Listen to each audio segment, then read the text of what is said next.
በዛን ጊዜ ትምህርት ለሁሉም አክሰስ የሚደረግ ነገር አልነበረም። አዲስ አበባ ዩኒቨርሲቲ የገቡ ተማሪዎች ወይ ኤክሴፕሽናል ውጤት የነበራቸው ናቸው ወይ የመኳንንት ልጆች የሹማምንት ልጆች ናቸው። ኦልሬዲ ሌክዠሪ የሆነ ላይፍ ያላቸው ናቸው። አዲስ አበባ ዩኒቨርሲቲ እንግዲህ እንዳሁኑ ዩኒቨርሲቲ ወጣቶች እንዳያስቡት ስለ ካፌ የሚበላው እንዳሁኑ አይደለም። ላይፍ ስታይላቸው እንዳሁኑ አይደለም። በጣም በልዩ ሁኔታ የሚያዙ ተማሪዎች ነበሩ።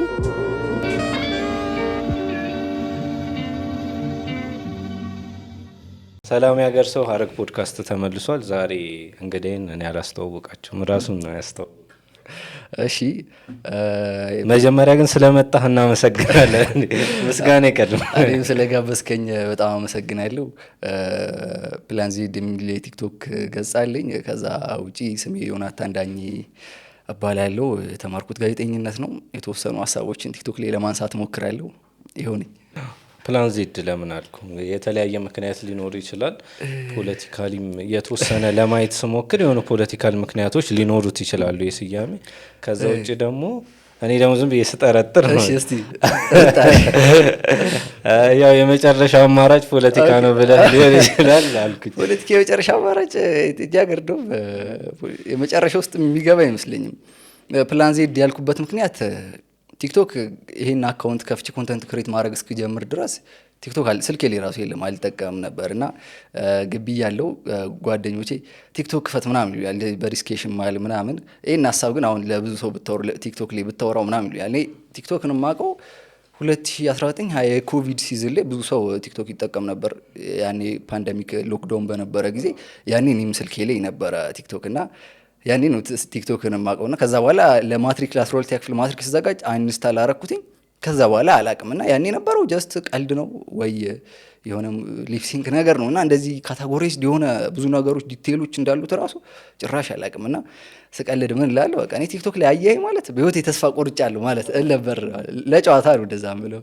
ከዛ ከተመረኩ በኋላ ሀሳቦችን የሆኑ ማለት የምፈልጋቸውን ነገሮች የምልበት የሆነ ሚዲየም ያስፈልገኛልና እጄ ላይ ያለው ቀላሉ አማራጭ ቲክቶክ ነው። እንደው ግቢ ያለው ቲክቶክ ላይ ካየኸኝ በህይወቴ ተስፋ ቆርጫለሁ ማለት ነው ያልኩት ሰው ድንገት ፎሩ ፔጅ ላይ ሲመጣ እንዴ ዮናታን ተስፋ ቆርጦ ነው እንዴ ካለ አይ ይሄ ተስፋ ቆርጫ አይደለም ፕላን ዜድ ነው ለማለት ነው። የታሰበበት ምናምን አይደለም። ጀስት ቲክቶክ ስከፍት ስሙን ኤዲት ሳደርግ ምን ልበለው ስል የመጣልኝ ነው። ኢንተረስቲንግ ነው በጣም። ኮቪድ ላይ ነው 12ኛ ክፍል የጨረስከው ነው? በእኛ 2012 ነበር አይደል? በእኛ 2012 አልነበር ኮቪድ የገባው? 2012 12ኛ ክፍል ነበርኩኝ እና የካቲት አካባቢ ኮቪድ ገባ። ከዛ በኋላ ኦልሬዲ እስከ 2013 ትምህርት አልነበረም። 2013 12ኛ ክፍል ማትሪክ ትፈተናላችሁ ተባል። 13 ጥቅምት ደግሞ 2013 ላይ የሰሜኑ ጦርነት ተቀሰቀሰ። ከዛ በኋላ ድጋሚ ተራዘመ። ከዛ በኋላ መጋቢት ደግሞ መጣ። ያን ጊዜ ደግሞ ከሰሜኑ ጦርነት በኋላ የመጨረሻው ነውና ሁለት ጊዜ ተራዝሞ ስለነበር ይሄ ነገር ይራዘማል የሚል ሀሳብ ነበረኝና እስከ መጨረሻዎቹ 2 ሳምንታት ድረስ አልተዘጋጀውም ነበር። ከዛ በቃ ማጠፋፋት አለብኝ የክተት አዋጅ ብዬ ነው ስልኬ ላይ ያሉትን እንትኖች ሶሻል ሚዲያ ምናምን አጠፋፍቼ 2 ሳምንት ተዘጋጅቼ ነበር ማትሪክ የተፈተንኩትና ከዛ በኋላ አልቻልኩትም ቲክቶክ። እድሜ እንደጠበቅኩት አይደለም። ምን ልጅ ወንክቢ 2024 ነው የተመረኩት። ኢንተረስቲንግ ነው። ከኩዮች አንጻር የተሳብክበት ርዕስ ያው እንትን እያልኩኝ አይደል አንደርማይን እያረኩኝ ሳይሆን ያው አንዳንድ የፖለቲካል ኦፒኒዮኖችህን ፐርስፔክቲቮችን የምታነሳቸው ነገሮች ትንሽ ዲፕዝ ትንሽ ብስለት የሚታይባቸው ናቸው ብዬ አይ ቲንክ አካባቢያችን የሚሰራን ይመስለኛል። ተጋላጭ የሆንበት ነገሮች ማንነታችን በደንብ ይቀርጻሉ ብዬ አስባለሁ። እኔ ያደግኩበት ቤት ከግቢ መውጣት የማይቻልበት ሙሉ ቀን አንብብ ምናምን የምታልበት አስተዳደግ ነው። በተለይ 10ኛ ክፍል እስከ 11ኛ ክፍል ምናምን ድረስ በቃ ቅዳሜና እሑድ ወይ ከትምህርት ቤት መልስ ያለኝ ሩቲን ግዴታ ማንበብ አለብንና ከትምህርት ቤት ተመልስ የተማርከውን ሙሉ ቀን ማንበብ በጣም የማይሆን ነው። ለእኔ ደግሞ በባህሪ ለፈተና እንኳን ፈተና ሲደርስ ነው እንጂ ብዘጋጅ በየቀኑ የዕለት ተዕለቱን ማነብ አይደለም እና ከዛ ጊዜ በተረፈው ላነብ የምችላቸው ከትምህርት ውጭ ያሉ መጽሐፍቶችን ነው። ቤት ውስጥ መጽሐፍቶች ነበሩ። አይ ቲንክ ያ ነገር ይመስለኛል የበለጠ በዚህ ጉዳይ አሁን ላይ በማወራቸው ጉዳዮች እንድሳብ ያደረገኝ። እኔ አሁን ለምሳሌ እንዳልኩ ልጅ ሆኜ በጣም ከባዱ ነገር ቅዳሜና እሑድ ነው። ቅዳሜና እሑድ ከግቢ መውጣት አይቻልም።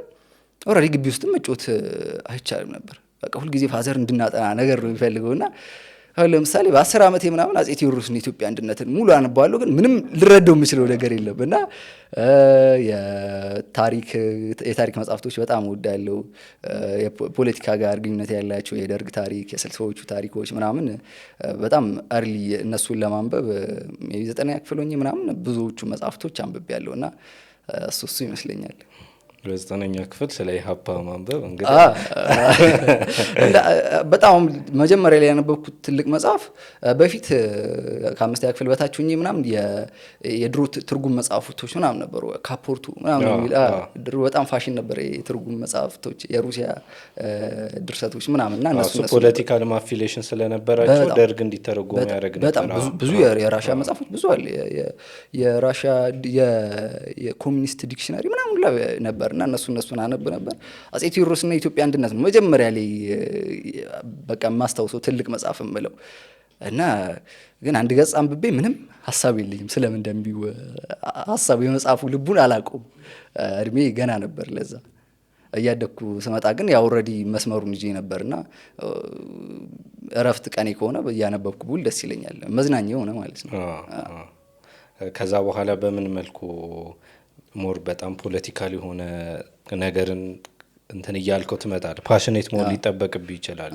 ይሄ እንግዲህ የተገደድክበት ነገር ነው። አማራጭ በማጣት የምታደርገው ነገር ሊሆን ይችላል እና ከዛ በኋላ ደግሞ ፓሽኔት ወደ መሆን በራስ ፍቃድና ፍላጎት ደግሞ ማረጋ ስትደርስ ደግሞ አዳዲስ ኤክስፕሎሬሽኖች ሊኖሩ ይችላሉ። አዳዲስ ነገሮች መተዋወቅ ሊኖር ይችላል እና እሱ ደግሞ እንዴት እየዳበረ እኔ ያው ለምሳሌ አሁን ማውራቸውን ኮንተንቶች ሜቢ ቲክቶክ አካውንት እስከከፍት ድረስ የማውራት ሀሳብ አልነበረኝም።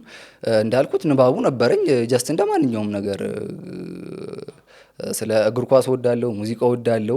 ከዛ ውስጥ እንዳንዱ ደግሞ መጽሐፍ ማንበብ ወዳለሁ። ስለማነባቸው ነገሮች የሆነ ማቆ ነገር ነበረ እና ዩኒቨርሲቲ ስገባ ጋዜጠኝነት ነው ያጠናሁት። ጋዜጠኝነት መንሱር አብዱል ቀኒ በጣም ነበር የምወደው።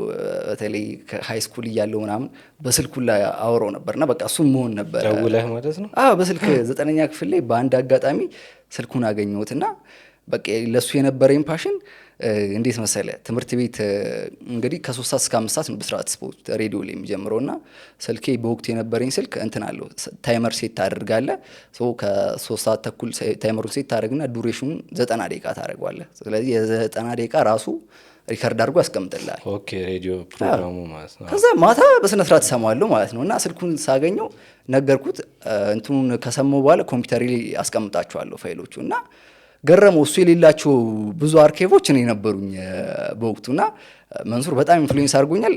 ጋዜጠኝነት የመማር ሀሳቤ በቃ በስነ ስርዓት ለራሴ ወሰንኩት 9ኛ ክፍል ሆኜ ነበርና ባህር ዳር ዩኒቨርሲቲ ገባው፣ ጋዜጠኝነት ተማርኩ ምናምን። ግን ዩኒቨርሲቲ በምገባበት ሰዓት እንደ ሀገር የነበሩት ሁኔታዎች በጣም 12ኛ ክፍል ስንፈተን የሰሜን ጦርነት ነበር።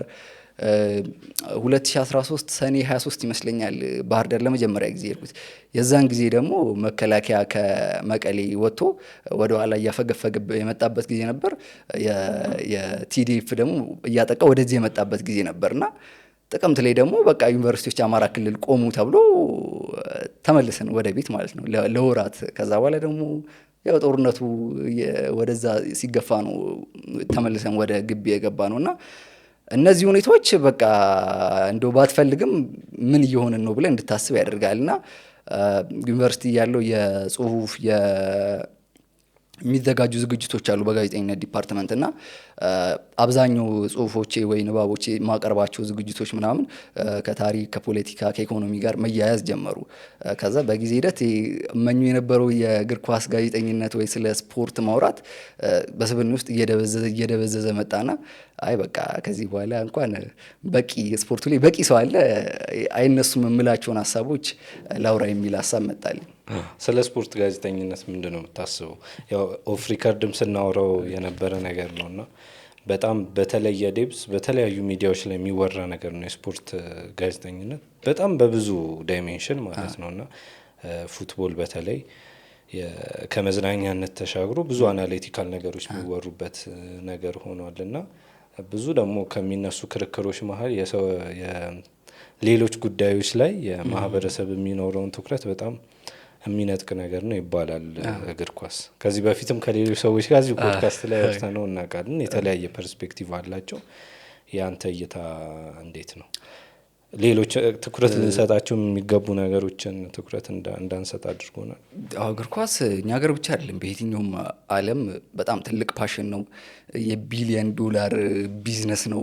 ብዙ ነገር ሳይንስ ነው። በጣም ብዙ ሊተነተኑ የሚችሉ ዲቴሎች ያሉት ነገር ነውና አሁን ላይ ደግሞ በጣም አሪፍ ጋዜጠኞች አሉ፣ ከሳምንት ሳምንት እግር ኳስን ብቻ ስራዬ ብሎ የሚዘግቡ ከተለያየ መንገድ እግር ኳስን እንዲተነተን የሚያደርግና አሁን መንሱር አብዱልቀኒን ወይ አላዛር አስገዶምን በየቀኑ የሚሰማ ሰው ለ2 ዓመት ለ3 ዓመት ከሰማ እግር ኳስን እንደ አንድ ባለም ወይ አንድ ኢንጂነር በተማረበት መስክ ላይ የሚኖረው አይነት እውቀት በደንብ ይኖረዋል። እና እነሱ ስለ እግር ኳስ በሳይንስ ደረጃ ያብራሩበት መንገድ በሰው ውስጥ አሁን በቅርብ ሳምንታት እንኳን እያየ ነው አይደለ? ብዙ ኮንትሮቨርሻል የሆኑ ነገሮች ነበሩ።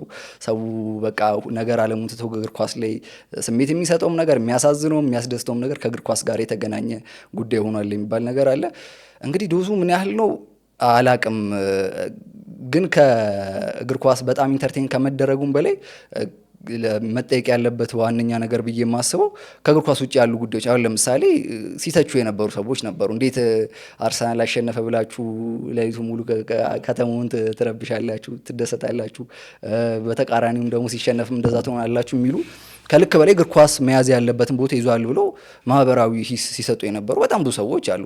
አብዛኛው ደግሞ የፖለቲካል ኮሚኒቲው ነው እንደዚህ አይነት ነገር የሚሰጠውና አሁን ለምሳሌ እኔ ያው ፖለቲካሊ እንሰራለን የሚሉ ሰዎች ራሳቸውን ቢፈትሹ ይላሉ። ለምሳሌ 2018 የአሁኑ ጠቅላይ ሚኒስተራችን ስልጣን በያዙበት ጊዜ ትዝ ይላል የዓለም ዋንጫ ፍጻሜ የተደረገበት እለት የሚሊኒየም አዳራሹ ዝግጅት ነበር። ኢሳያስ ካልተሳሳትኩ ኢሳያስ አፈወርቅ የመጡበት እና አብዛኛው ብዙ ሰው የዓለም ዋንጫ አላየም ነበር። ትኩረቱ ወደዛ ሄዶ ነበር።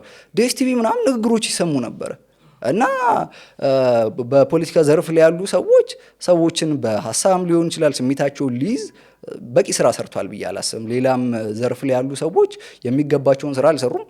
እግር ኳሱ ያለው ተቀባይነት ምናምን አስደንግጧቸው ትችት ቢሰጡ መጀመሪያ ራሳቸውን ተመልከቱ ማለት ያስፈልጋል። ግን ብዙ ሶሻል ዲስትራክሽን ባለበት ከዛ ውጭ ብዙ ፖለቲካሊም ኢኮኖሚካሊም ሊጠየቁና ሊታሰቡ የሚገባቸው ነገሮች ባሉበት ሁኔታ ያው ዞሮ ፖለቲከኞች የህዝብን በለው የሆኑ አካላትን ጥያቄ ሰብሰብ አድርገው አርቲኩሌት ሊያደርጉ ይችላሉ እንጂ ጉዳዩ ኮንሰርኑ የህዝብ ነው ሊሆን የሚገባውና ከዛ አንጻርስ እንዴት ግን ኢሊት ነው ምንም ነገርን ህዝብን በጣም ህዝብ መሸወድ የሚችል ነገር ነው በተደጋጋሚ የምናየው ማለት ነው። በእኛ ሀገር ታሪክ እንኳን ማሳመን ህዝብን አብዛኛው የመጡት ለውጦች ኢሊቶቹ ናቸው የሚያበጁት እንጂ ከህዝብ መጥቶ ወደ ላይ ሄደ ብዙ አንመለከትም። የተወሰኑ ነገሮች ናቸውና ኢሊቶቹ ናቸው በመጀመሪያ ስራቸውን ማድረግ ያለባቸው። ለህዝብን ለጥፋት እንኳን በደንብ ማነሳሳት ይቻላል። ተመልክተናል። ብዙ ህዝብ የተሳተፈባቸው ጥፋቶች አሉ። ህዝብ ይሳሳታል። እንደኛ ሀገር ደግሞ ትምህርታችን፣ ንባባችን፣ ነገሮችን በግል ቆሞ የምናይበት መንገድ እንዲህ ያልዳበረ ማህበረሰብ ላይ ኢሊቶች ያላቸው ሚና በጣም ትልቅ ነው። ይሄ ስለ ግለሰባዊ ነጻነት ስለ ግለሰባዊ መብትና ነገሮችን የመምረጥ ጉዳይ ካነሳ እሱ ላይ ትንሽ ብንቆይ ደስ ይለኛል። ግለሰባዊ ሉዓላዊነት በሚል ገለጻ አንድ ቪዲዮ እንደውም ሰርተ አይቻለሁ። ኢንተረስቲንግ ነገር መስሎ ስለተሰማኝ ነው። አንተ ፐርሰናሊ በሄድክባቸው መንገዶች ይህን ነገር እንዴት ኤክሰርሳይዝ እንዳደረግከው ማወቅ ስለምፈልግ ነው። ለምሳሌ በማህበረሰብ ውስጥ አንዳንድ ሰዎች ስለሆነ ጉዳይ የተለየ አመለካከት ሊኖራቸው ይችላል። ከዛ ባሻገር ደግሞ ማህበረሰብን የመምራት እንዳልከው ኢሊት የመሆን ደግሞ የተሻለ አቅም ሊኖራቸው ይችላልና ይህንን ግለሰባዊ የሆነ መብት ነጻነትና የሆነ ነገሮችን ኤክስፕሎር የማድረግ መንገድ እንትን የማድረግ እንዴት ነው በራሱ የመሄድ እንትን ሁሉም ሰው ይኖርበታል። ሁሉም ሰው ኃላፊነት ይኖርበታል። በተለይ ፖለቲካል በሆነው መንገድ ስናየው አንድ ሰው በፖለቲካ ውስጥ የሚፈጠሩ ነገሮች፣ ፖሊሲዎች፣ የሚቀያየሩ ነገሮች በሙሉ ህይወቱን ይነኩታል እና ከዛ አንጻር አንተ የምትታዘበው ነገር ካለ እንድናነሳ። እኛ ሀገር በግለሰብ ሉዓላዊነት ስንል እንደው አንድ ሰው ለብቻው እንኳን ሲቀመጥ ምን ነው ብቻ እንላለን። ወይ የሆነ ችግር አለ ወይ ጭንቀት አለበት። ለብቻ መሆን አኗኗራችን እንደ ማህበረሰብ ነው። ለብቻ መሆን፣ ለብቻ ማሰብ፣ የግል አቋም መያዝ ምናምን የሚበረታታበት ማህበረሰብ አይደለም። ብዙ ሰውም እውነት ለመናገር አንተ እስቲ ሀሳብ እዚህ ላይ ምንድን ነው ብትለው በኢሊት ሌቭል እንኳን እንደው ኢሊት እንኳን ባንለው ከዩኒቨርሲቲ የወጡ ተማሪዎች በር ላይ አንዳንድ እንትን ቮክስ ፖፕ ጥያቄዎች ሲሰሩ አይታታቅም። ይሄ ነገር ምንድን ነው ስትለው ለብቻው አስበው ነገሮችን የመመለስ እንትን በጣም እንደ ማህበረሰብ ችግር አለብን ብዬ አስባለሁ። ቀድም ያልኩ የማህበረሰብ ሜካፓችን ከኋላ ሄደን ስናየው እሱን አንድ ሰው እንደ ግለሰብ ለብቻው ቆሞ ለብቻው ሀሳብ መያዝን የሚያበረታታ ወይም ብዙ እንደዚህ አይነት ሰዎች አሉ ብዬ አላምንም። ግን ደግሞ የሆነ ነገር የምናስብ እስከሆነ ድረስ በሆኑ አእምሮች እየተነዳን ረጅም ጊዜ መሄድ አይቻልም። ብዙ ሰው ማሰብ ጀመረ ማለት ብዙ ሀሳቦች ይኖራሉ ማለት ነው። በአንድ ሰው ሀሳብ 100,000 ሰው የሚከተለው ከሆነ ኦልሬዲ አንድ ሀሳብ ነው ያለው። ብዙ ሰዎች ካሰቡ ግን የተሻለ ነገር የመምጣት እድሉ ይሰፋል። ዛሬ ወደ ልናነሳቸው በጣም ከፈለግኳቸው ጉዳዮች ደግሞ እንግባ። ከዚህ ጋር ይሄን ግለሰባዊ ሉዓላዊነትን ያነሳሁት ለዚህ ጉዳይ መንደርደሪያ እንዲሆነን ነው። ያው ይሄ ፖለቲካል ንቃተ ህሊና የሚባለው ወይ ፖለቲካል ኮንሽስነስ የሚባል ነገር አለ።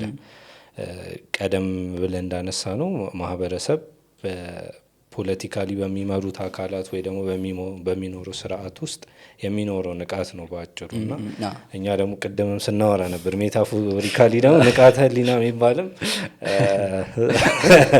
ሌላ ሰው አለና በጣም ብዙ በተለይ አንተ ባለህበት የቲክቶክ መንደር ውስጥ በጣም ብዙ የሀገሩን ትኩረት የሚነዱ በጣም ብዙ ነገሮች ይከሰታሉ። እና ይሄ እንደ ሜታፎር ንቃተ ህሊናን ራሱ ማንሳት እንችላለን። ለምሳሌ የሆነ ሰሞን የተደረገው የኤምኤምኤ ፋይት ምን ያህል የማህበረሰቡን ትኩረት ይዞት እንደነበረ የሚታወስ ነገር ነው። እና ይሄ ደግሞ ተመሳሳይ ጉዳይ በጥንት ሮማን በሌሎችም ሀገሮች በሌሎችም ዓለማት ላይ ማህበረሰብ እንደማደንዘዣ ወይ ደግሞ መንቃት ያለበት ጉዳይ ላይ እንዳይነቃ ሌሎች ንቃተ ህሊናዎች ያጋጥሙታል ማለት ነው። እና ስለዚህ በተወሰነ መልኩ እናወራ። ሰዎች የፖለቲካል ኮንሽስነስን እንዴት መረዳት አለባቸው፣ ምን ያህል ኢምፖርታንት ነገር ነው ከሚለው እንነሳ፣ ወይ ደግሞ ዲፋይን አድርገንም መነሳት ከቻለን ከሱን ጀምር። ፖለቲካ ንቃተ ህሊና ማለት እንደምረዳው ፖለቲካ ራሱ በመጀመሪያ ምንድን ነው የሚለው በጣም የጠራ መረዳት አለን ብዬ አላስብም። እና የሆነ ነገር ስትናገር አንተ ይሄ እኮ ፖለቲካ ነው ይባላል። ፖለቲካ ማን መቼ ምንና እንዴት ያገኝ የሚል የኢንተረስት ኮሌክቲቭ በሆነ የሰዎች ኮሌክቲቭ የግሩፕ ኦፍ ፒፕል ዌልዝን እንዴት ይካፈሉ፣ ፓወር እንዴት ይካፈሉ የሚል ነገር ነው።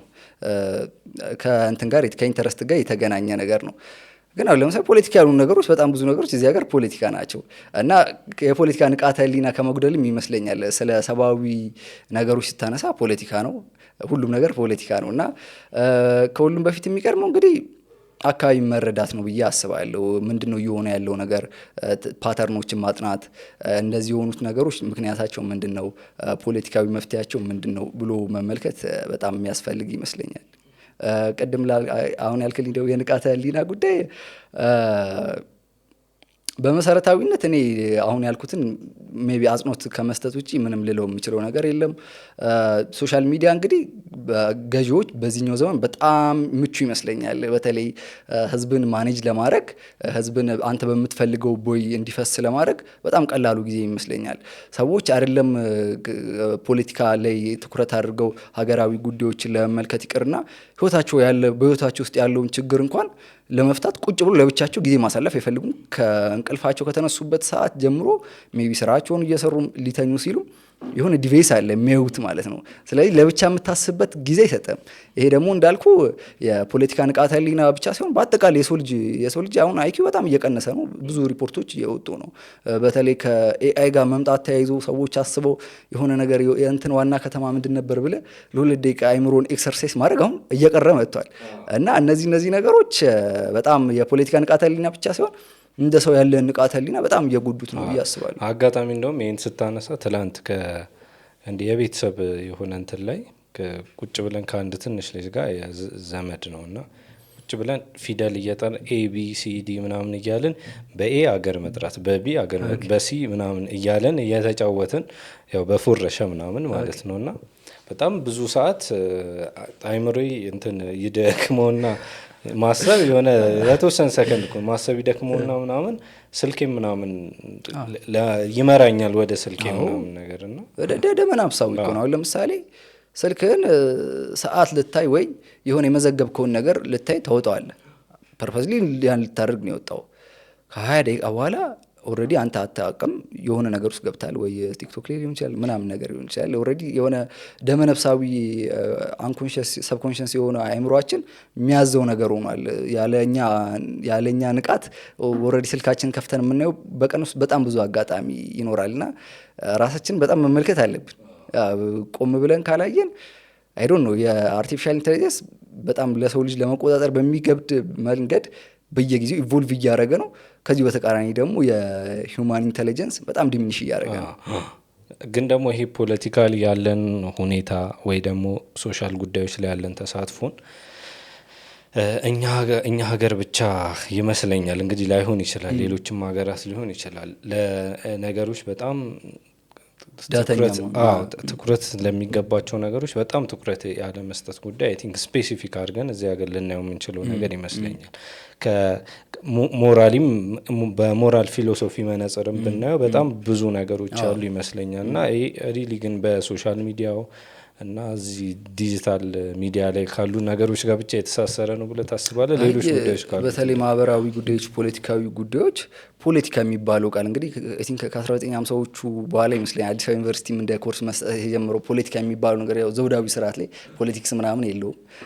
የቤተ መንግስት ጉዳዮች ምናምን ሊባሉ ይችላል። ፖለቲካ እንደ ተርም ግን ከዛ በኋላ ይመስለኛል በደንብ መጠቀም የጀመርነውና ፖለቲካ ሲባል የሚመጣብን እንግዲህ 66 ሲባል ምንድን ነው የሚባለው?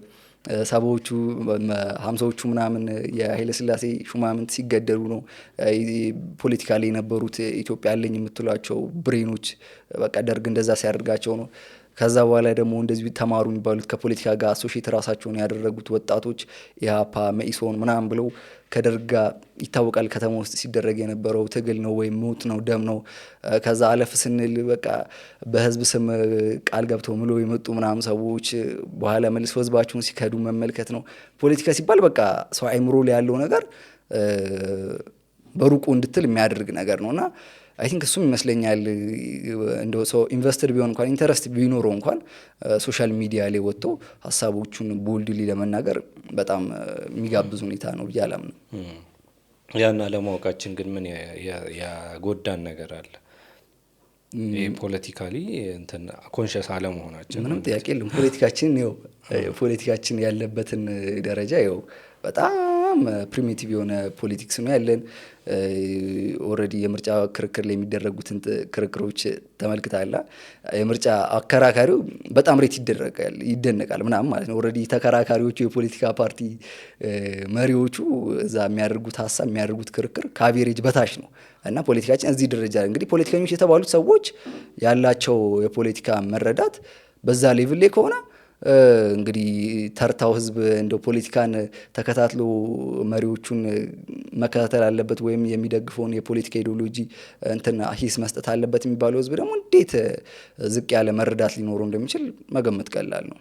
እሱም ይመስለኛል እንግዲህ ይህንን ደግሞ 7 እና ከዛ በላይ የሆኑ አመታት ደግሞ ሌሎች ዳይናሚክሶች ተፈጥረዋል።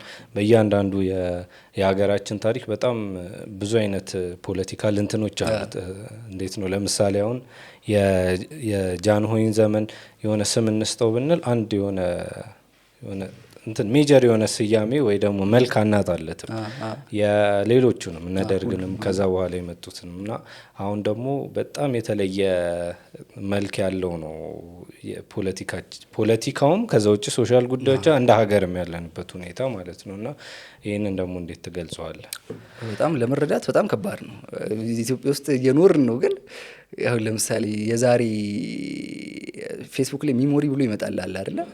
ፌስቡክ ላይ ሚሞሪ ብሎ ይመጣል እና የዛሬ 2 አመት የጻፍኳቸው ነገሮች በተለይ ማህበራዊ ፖለቲካል ዲስኮርሱ ላይ የነበሩት ሀሳቦች እና አሁን ነገሮች በየት መንገድ የሚቀየሩበት መንገድ አሁን ለምሳሌ የዛ 10 ዓመት እንግዲህ በጣም ብዙ ዓመት እኮ አልነበረም። የዛሬ 10 ዓመት በጣም የህዝቡ ትልቁ ኮንሰርን እንደ ሀገር በጣም የሚያስጨንቀን የነበረው ነገር ፌስቡክ ሚሞሪ ላይ ሲመጣልኝ ምንድን ነው ባህር ዳር ላይ የሆነ እምቦጭ የሚባል አረም መጥቶ ነበር ጣና ላይ ምናምን። እሱ በጣም ትልቅ እንደ ሀገር ትሬት ነበር እና ከዚህ የእግር ኳስ ደጋፊዎች የጊዮርጊስ ደጋፊዎች ምናምን ሄደው እምቦጭ መንቀል ምናምን እንትን ይሉ ነበር እና ባለፉት 8 ዓመታት እንግዲህ ያስቡ ይሄ በጣም ትልቅ እንደ ሀገር ስጋት የሚቆጠር ነገር ከተባለ ምን ያልተፈጠረ ነገር አለ? ለመያዝ እንኳን በጣም የሚከብድ ሁኔታ ነው። ህዝቡ እየሄደ ያለበት መንገድ፣ ስርዓቶች እየሄዱበት ያለበት መንገድ፣ ወደፊትስ ወዴት ነው የምንሄደው የሚለውን ለመያዝ በጣም ከባድ ነው። አንተ ደግሞ ያሳለፍካቸው ነገሮች አሉ። ወደ አንተ ላምጣውና እያንዳንዱ ቅድምም ስናወራ ፖለቲካል ኢንሲደንቶቹ ከዛ ውጭ ግሎባል የሆኑትም ጉዳዮች በጣም ኮምፕሊኬትድ እየሆኑ የመጡበት ዘመን ነው። 8ኛው ሺህ በለው ከፈለግ ወይ ሌላ ናሽናሊዝም አሁን እኛ እንትንል ነበር አለ አሁን ብሔርተኝነት እንደው በቃ ኢትዮጵያን እኮ ብሔርተኝነት ነው እንደዚህ ያደረጋት መቼ ነው ከዚህ ብሔርተኝነት የምንወጣው ምናምን ይባል ነበር። እና እንግዲህ ያለፉት 10 ዓመታት በዓለም ፖለቲካ ላይ ያሉትን ሰዎች እንመልከት። ዦል ቦልሶናሮ የብራዚል ፕሬዚዳንት ነበር። በቃ ቀኝ ዘመን ብሔርተኛ ነው። ዶናልድ ትራምፕ በተደጋጋሚ 2 ጊዜ ያሸነፉ ብሔርተኛ እኛ ከነሱ የሚል ፍረጃ ላይ ያሉ ናቸው። በፈረንሳይም አሁን ባለፈው ምርጫ ላይ ኢማኑኤል ማክሮን ስትገዳደር የነበረችው ማሪዮ ሌፔን በቃ ጽንፈኛ የቀኝ ዘመም ብሔርተኛ ነች። እና ብሔርተኝነት ተመልሶ እንግዲህ ከ19ኛው ክፍለ ዘመን በኋላ ነው ብሔርተኝነት የመጣውና ድጋሜ ተመልሶ እንግዲህ እኛው እዛው ላይ ሆነን እንትን እያለ ነውና እንዳልከው በጣም ለመረዳት ለመያዝ በየቀኑ እየተከታተልክ እንኳን ትሬንዱን ይዘ ኦኬ አሁን እዚህ ላይ ነው ያለው ነገሩ ወደዚህ ሄዳለ ማለት በጣም ነገሮች የሚቀያየሩበት ፍጥነት ከአይምሮ በላይ ይሆናል። በዚህ ሁሉ ዳይናሚክስ ውስጥ ታዲያ ፖለቲካን ለማወቅ መሞከር ምናምን የሆነ የሚያደክም ነገር የሚያሰለች ነገር እንዳልኩት እኔ ንባብ የሚያደክመኝ ነገር አይደለም። በቃ ከልጅነቴ ጀምሮ የረፍት ቀኔ ከሆነ ቤቴ ቁጭ ብዬ ማንበብ የሚያስደስተኝ ሰው ነኝና የሚያደክመኝ ነገር አይደለም ንባብ። ዜና በየቀኑ ከታተላለሁ። ጋዜጠኝነት ከተማርክ ደግሞ የግዴታ ማንበብም ቤዚክ ነገር ነውና ለኔ ደስ ብሎኝ ወድጄ የማደርገው ነገር ነው። የምሰራውም ኮንተንት በጣም ደስ እያለኝ ለዛ ነው እስካሁንም እንትን ለማለት ባለውበት የቀጠልኩት። አንድ ቪዲዮ ስትሰራ ስለ ዚህ ትውልድና ስለ ያ ትውልድ ያው እንግዲህ የኛ ሀገር ፖለቲካ ውስጥ በጣም ከሚታወቁ ተርሞች ማለት ያ ትውልድ የሚባለው ነው። በተለያየ ፐርስፔክቲቭ እንትን ተብሏል። ኢቨን ሂስቶሪካሊ ያው የኛ ታሪካችን ብዙ ችግር ስላለበት የናሬቲቭም ጉዳይ በጣም ብዙ አከራካሪ ጉዳዮች ስላሉበት በእርግጥ ግሎባል የሆነ ጉዳይ ቢሆንም ማለት ነው። ግን ያ ትውልድና ይህ ትውልድ በሚል አንድ ቪዲዮ ሰርተ ነበር ብቻ እና እዛ ቪዲዮ ላይ የዚህን ጀነሬሽን የፖለቲካል ቅድም ያነሳ ነው ፖለቲካል ኮንሽስነስ የሆነ ነቀፍ ነገር አድርገዋል እና እሱም በተወሰነ መልኩ እናንሳው። መጀመሪያ ያ ትውልድ የሚባሉትን ሰዎች እንዴት ትገነዘባቸዋለህ ወይ ደግሞ ያንን ጀነሬሽን እንዴት ነው የምታየው ከሚለው ነገር እንጀምር። ያ ትውልድ በጣም በብዙ ነገር ሊነሳ ይችላል። አይ ቲንክ ከኢትዮጵያ ፖለቲካል ሂስትሪ ውስጥ እስካሁን ድረስ እኔ እናንተ የምናወራበትን ዲስከሽን የወሰኑ ሀገር የምትፈስበትን ቦይ የቀደዱ ሰዎች ናቸው። በ24 ዓመታቸው በ25 ዓመታቸው ላይ የነበሩ ወጣቶች ማለት ነው። እንግዲህ ከጥሩ ነገር እንጀምር። ያው እኔ ጥሩ አስቀድመን ከዛ በኋላ እንደው ያ ትውልድ አጥፍቷል የምላችሁ በእኔ መረዳት ማለት ነው የምላችሁ ነገሮች ላንሳ። እንግዲህ በዛን ጊዜ ትምህርት ለሁሉም አክሰስ የሚደረግ ነገር አልነበረም። አዲስ አበባ ዩኒቨርሲቲ የገቡ ተማሪዎች ወይ ኤክሴፕሽናል ውጤት የነበራቸው ናቸው ወይ የመኳንንት ልጆች የሹማምንት ልጆች ናቸው። ኦልሬዲ ሌክቸር የሆነ ላይፍ ያላቸው ናቸው። አዲስ አበባ ዩኒቨርሲቲ እንግዲህ እንዳሁኑ ዩኒቨርሲቲ ወጣቶች እንዳያስቡት ስላለ ካፌ የሚበላው እንዳሁኑ አይደለም። ላይፍ ስታይላቸው እንዳሁኑ አይደለም። በጣም በልዩ ሁኔታ የሚያዙ ተማሪዎች ነበሩ። ልክ እንደተመረቁ ወይ ከበረቱ ወደ ውጭ ሀገር ሄደው የመማር እድል አላቸው። ካልሆነ ደግሞ ቢቀጠሩ በዛን ጊዜ እንግዲህ ከ300 ብር በላይ 500 ብር ምናምን ደሞዝ የሚያገኙ ተማሪዎች ናቸው። በዛን ጊዜ በጣም ብዙ ብር ነው። ስለዚህ የራስ ጉዳይ አይደለም። በመጀመሪያ ሀሳባቸው እንደዛ ንጉሱ ላይ እንዲያመፁ በምቾታቸው ላይ አምፀው በኋላም ጫካ የገቡትም ከራስ ያለፈ ዓላማ ነው። ከራስ ያለፈ ዓላማን አሁን ላይ አምጣው በቃ ህይወትን ማሸነፍ በቃ ከዛ ውጪ አሁን አንድ ወጣት ጀግና የሚባለው ወጣት ምንድነው? በቃ ራሱን ታግሎ ያሸነፈ ኦልሬዲ ለቤተሰቦቹ ለራሱ ቤት ከሰራ ለቤተሰቦቹ ምግብ ማቅረብ ይሄ በጣም እንትን ነገር ነው። ያ ግን ይሄ ጉዳያቸው አልነበረም። ስለዚህ ሁሌ እንደው አድቫንስድ ቦታ ላይ ያሉ ሰዎች እንደ ማህበረሰብ የሆነ ነገር ሲፈጠር እንኳን ለማህበረሰባቸው ይሄ መሆን የለበትም ቦልድሊ የሚናገር ሰው በዚህ በተለይ ወጣት ከዛ ያ ትውልድ በነበረበት እድሜ ያደረጉትን ነገሮች ተመልክተ በዚህ ትውልድ ደግሞ ያሉት ወጣቶች ራሴን ጨምሮ ነው ራሴን አውጥቼ አይደለም የምናገረው ትችቶቹም ሚሶቹንም እኔንም ይመለከታሉና ስታይ ምንም ጥያቄ የለውም ከራስ ላይ ያለፈ አላማ መሸከም በጣም ሀሳብ አላቸው ብዬ አስባለሁ። ንባባቸውም ግልጽ ነው፣ በጣም ብዙ ያነባሉ ብዬ አስባለሁ። ግን ንባባቸው ላይ ያለኝ ጥያቄ በጣም ጥልቅ ንባብ ነው ያላቸው፣ ግን ስፋት የለውም። በተወሰነ ነገር ላይ ነው አይ ቲንክ ያኔ የነበረው ዳይናሚክስም የገደባቸው ይመስለኛል። ያኔ ኮልድ ዋር መምጫ ጊዜ ነበርና ዓለም ምስራቅና ከሁለተኛ ዓለም ጦርነት ኢስት ብሎክና ዌስት ብሎክ ተብሎ ተከፍሎ ከራሽያ ጎራና ከአሜሪካ ጎራ የነበረበት አሜሪካን ደግሞ ሊደግፉ አይችሉ። ምክንያቱም በቪየትናም እያደረገች ያለችው ነገር አብዛኛው የአፍሪካ ቀኝ ግዛት የአውሮፓ ሀገራት ናቸው፣ ከአሜሪካ ጋር ሊንክ ያላቸው ሀገራቶች ናቸውና ነጻነት ሊብሬቲ ምናምን የሚባል ነገር የሚገነግንበት ጊዜ ነበር። ሶሻሊስት ሀገሮቹ የነሱ ርዕዮትን ሙሉ በሙሉ ተቀበሉት። ኦልሬዲ ኢትዮጵያ ላይ ኢምፕሊመንት ተደርጎ የኢትዮጵያ መፍትሄ የሚሆነው ዘውዳዊ ስርዓት ገርስሶ ያንን ማንበር ነው የሚል ሀሳብ ነበራቸው። ከዛ ውጪ እንዴት ነው የኢትዮጵያ ማህበረሰብ አሁን ለምሳሌ የኮሚኒስት ላይ እንደዚህ ሃይማኖት ምናምን ያለ ነገር እንትን አይሉም። ቲንክ ደርጋ አብዛኞቹ ባለስልጣናት ምናምን በፊት እንደዚህ ጸልዩ ምናምን የነበረ ከሆነ በቃ በቁስ አካል ትንተና ነው እንጂ እንደዚህ የሚባል ነገር የለም። ግን ምንም ነገርን መቼም በረሃ ቦታ ላይ የሚበቅል እጽዋት አለ፣ እሱን ደጋ ቦታ ላይ ብታደርገው አይሆንም እና ከኛ ሀገር ጋር ይሰራል ኢምፕሊመንት ሊደረግ የሚችላል ምናምን ብሎ አላዩም። ከዛ ውጪ ቅድም ካልኩ ከኢስተርን ማርክሲስት ሌኒኒስት ከዛ ውጭ ያሉ ፊሎሶፊዎችን በደንብ አንብበዋል ፈትሸዋል ብዬ አላምነው። አይ ቲንክ አንድ ውይይት ላይም በወቅቱ በቃ የነበሩትን አይ ቲንክ እንድሪያስ ሸቴ ይመስለኛል ከማዛ ብሩ ጋር ያደረጉት ቃለ ምልልስ አንድ ሰው እንኳን ከኛ የተለየ ሀሳብ የለውም ነበርና እንደው አንድ ለየት ያለ ሀሳብ ቢኖርና በዛ ላይ ሙግት ቢደረግ አይ ከዚህ መንገድ ውጪ ሌላ ሊያጣቅስ የሚችል ሰው ቢኖር የተሻለ ነገር ይሆናል ብሎ ያስባሉና እይታቸው በጣም የተገደበ ነው። ኢትዮጵያ ላይ ሲተገበር ደግሞ በቃ ከኛ ማህበረሰብ ጋር ሊሄድ የማይችሉ በጣም ብዙ ነገሮችን ነው ለመጫን የሞከሩት። እንዳሉትም እንግዲህ ሶሻሊዝም ኢትዮጵያን አላሻገራትም። ደርግ 17 ዓመት በኋላ ቆይቶ ከዛ ደግሞ ዩኒቨርሲቲ ኃይለስላሴን የጣሉት ተማሪዎች እዚሁ ተዋግተው ታግለው ብዙዎቹ ሞተው ተሰደው የታሰበው ነገር ሳይፈጠር እንትን አለ ፌል አረገ። ጥረታቸው እንደ ጥረት በጣም አደንቀዋለሁ። ከራስ ያለፈ አላማ መሸከም እንዳልኩ ነው። እንዴት ነው ሴት አንበሳ እኮ በቃ ለልጆቿ ምግብ ማቅረብ ትችላለች። ወፍ ለቤተሰቧ ቤት መስራት ትችላለች። አይ ቲንክ ሰው ያደረገው ከራስ ያለፈ ግን ከራስ ያለፈ አላማ መሸከም ይመስለኛል። የትሬንድ ጉዳይ ቢሆንስ ለምሳሌ አሁን እነዚህ ልጆች ወይ የመኳንንት የባላባት ልጆች ናቸው፣ ካልሆነ ፕሪቪሌጅድ ናቸው። እንዳልከው በጣም ፕሪቪሌጅድ ናቸው። ገንዘብ አላቸው። ከገንዘብ ደረጃ ብታይ የገንዘብ ችግር የሌለባቸው ኢኮኖሚካሊ ጥሩ ስታተስ ላይ ያሉ ምናምን ሰዎች ናቸው። በእውቀትም ደረጃ ለብዙ እውቀት ኤክስፖዝድ የሆኑ ሰዎች ናቸው። ስለዚህ ዓለሙ ላይ የነበረው እውቀት ደግሞ ለሆነ እንትን መታገል ለሆነ ነገር ምናምን ከዛን አብሮ የመጡም ደግሞ ትሬንድነቱ ምንም ጥያቄ የለውም። አሁን ወጣቶች ምንድነው ብራግ የሚያደርጉት ሌተስቱን አይፎን ቨርዥን መያዝ አይደለ? የዛን ጊዜ የሆነ አዲስ መጽሐፍ በእጅ ይዞ መታየት በቃ አሪፍነት ነው። እሱም ትሬንድነቱ አስተዋጽኦ አለው። ግን ማስተያየት ያለብሽ አሁን በዛን ጊዜ የገንዘብ ችግር የሌለባቸው ኦልሬዲ ህይወትን አሸነፉ የምትላቸው ወጣቶች ምናምን ከራሳቸው ላለፈ አላማ ኦልሬዲ ላልተወለዱባቸው ወይ ላላደጉባቸው አካባቢ ህዝቦች ታግለዋል እና አሁን ላይ ያ ፕሪቪሌጅ ያላቸው ወጣቶች የት ነው ያሉት? ምን እያደረጉ ነው ብለህ ስታይ ምንም ጥያቄ የለውም በዚህ ከኛ በጣም ይሻላሉ ያምናሉ። አዎ ግን ከዛ በኋላ ያሉትን ደግሞ ሊትሬቸሮች በተወሰነ መልኩ ሰታያቸው ብዙ የሆነስቲ ችግር ለትግላቸው ላሳለፉት ታሪክ የታማኝነት ችግር ሁላ ያለባቸው ናቸው ማለት እንችላለን። ከዛ በኋላ የተረፉትና የተለያየ ሊትሬቸር ያስቀመጡት ባዮግራፊያቸውን የጻፉትን ሰዎች ስታያቸው በጣም የተለያዩ ናሬቲቮች ነው የምትሰማው ስለዛው ትውልድ ማለት ነው። እዛ ውስጥ አባል የነበሩ ሰዎች ማለት ነው።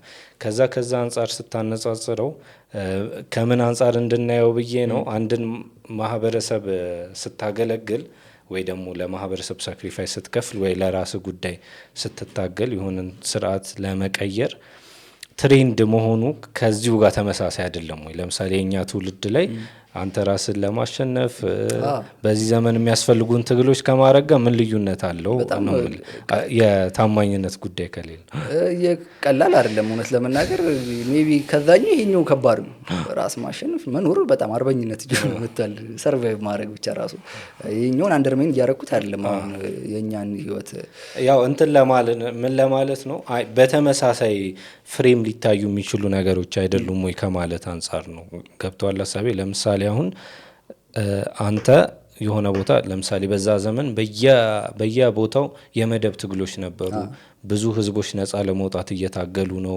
ብዙ ፖለቲካል ዲስኮርሶች አሉ። ስለዚህ ከዓለም የሚወስዱት ብዙ ነገሩ ያ ነው። ፖለቲካል ነገር ይወስዳሉ፣ ከዛ ውጪ አለባበስ ይወስዳሉ፣ ሲጋራ አጫጫስ፣ አምላክን መካድ ምናምን። ስለዚህ ትሬንዲ ነገር ነው፣ ደስ ይላቸዋል፣ እንደዛ ያደርጋሉ ማለት ነው። ከዛ አንጻር ነው እውነት ነው። ተጋላጭ የሆኑበት ነገር ሰው አካባቢውን የመሆኑ እድሉ በጣም ጠባብ ነው። በራሱ ካለበት ሰርክል ወጥቶ ከትሬንድ ወጥቶ ማሰብ በጣም ከባድ ነገር ነው። ያ ኤክስፖዠር ምንም ጥያቄ የለውም ነበራቸው። ከዛ ውጪ ሊሆኑ የሚችሉበት መንገድ በእርግጥ ያኔ እኮ በቃ ፖለቲካ ማውራት ፋሽን የሆነበት ጊዜ ነው። አሁን ፋሽን የሆኑት ነገሮች የዛን ጊዜ ከፖለቲካ ጋር በተገናኘ በሀሳቦች ላይ መከራከር ኢትዮጵያ ብቻ ደግሞ አልነበረም።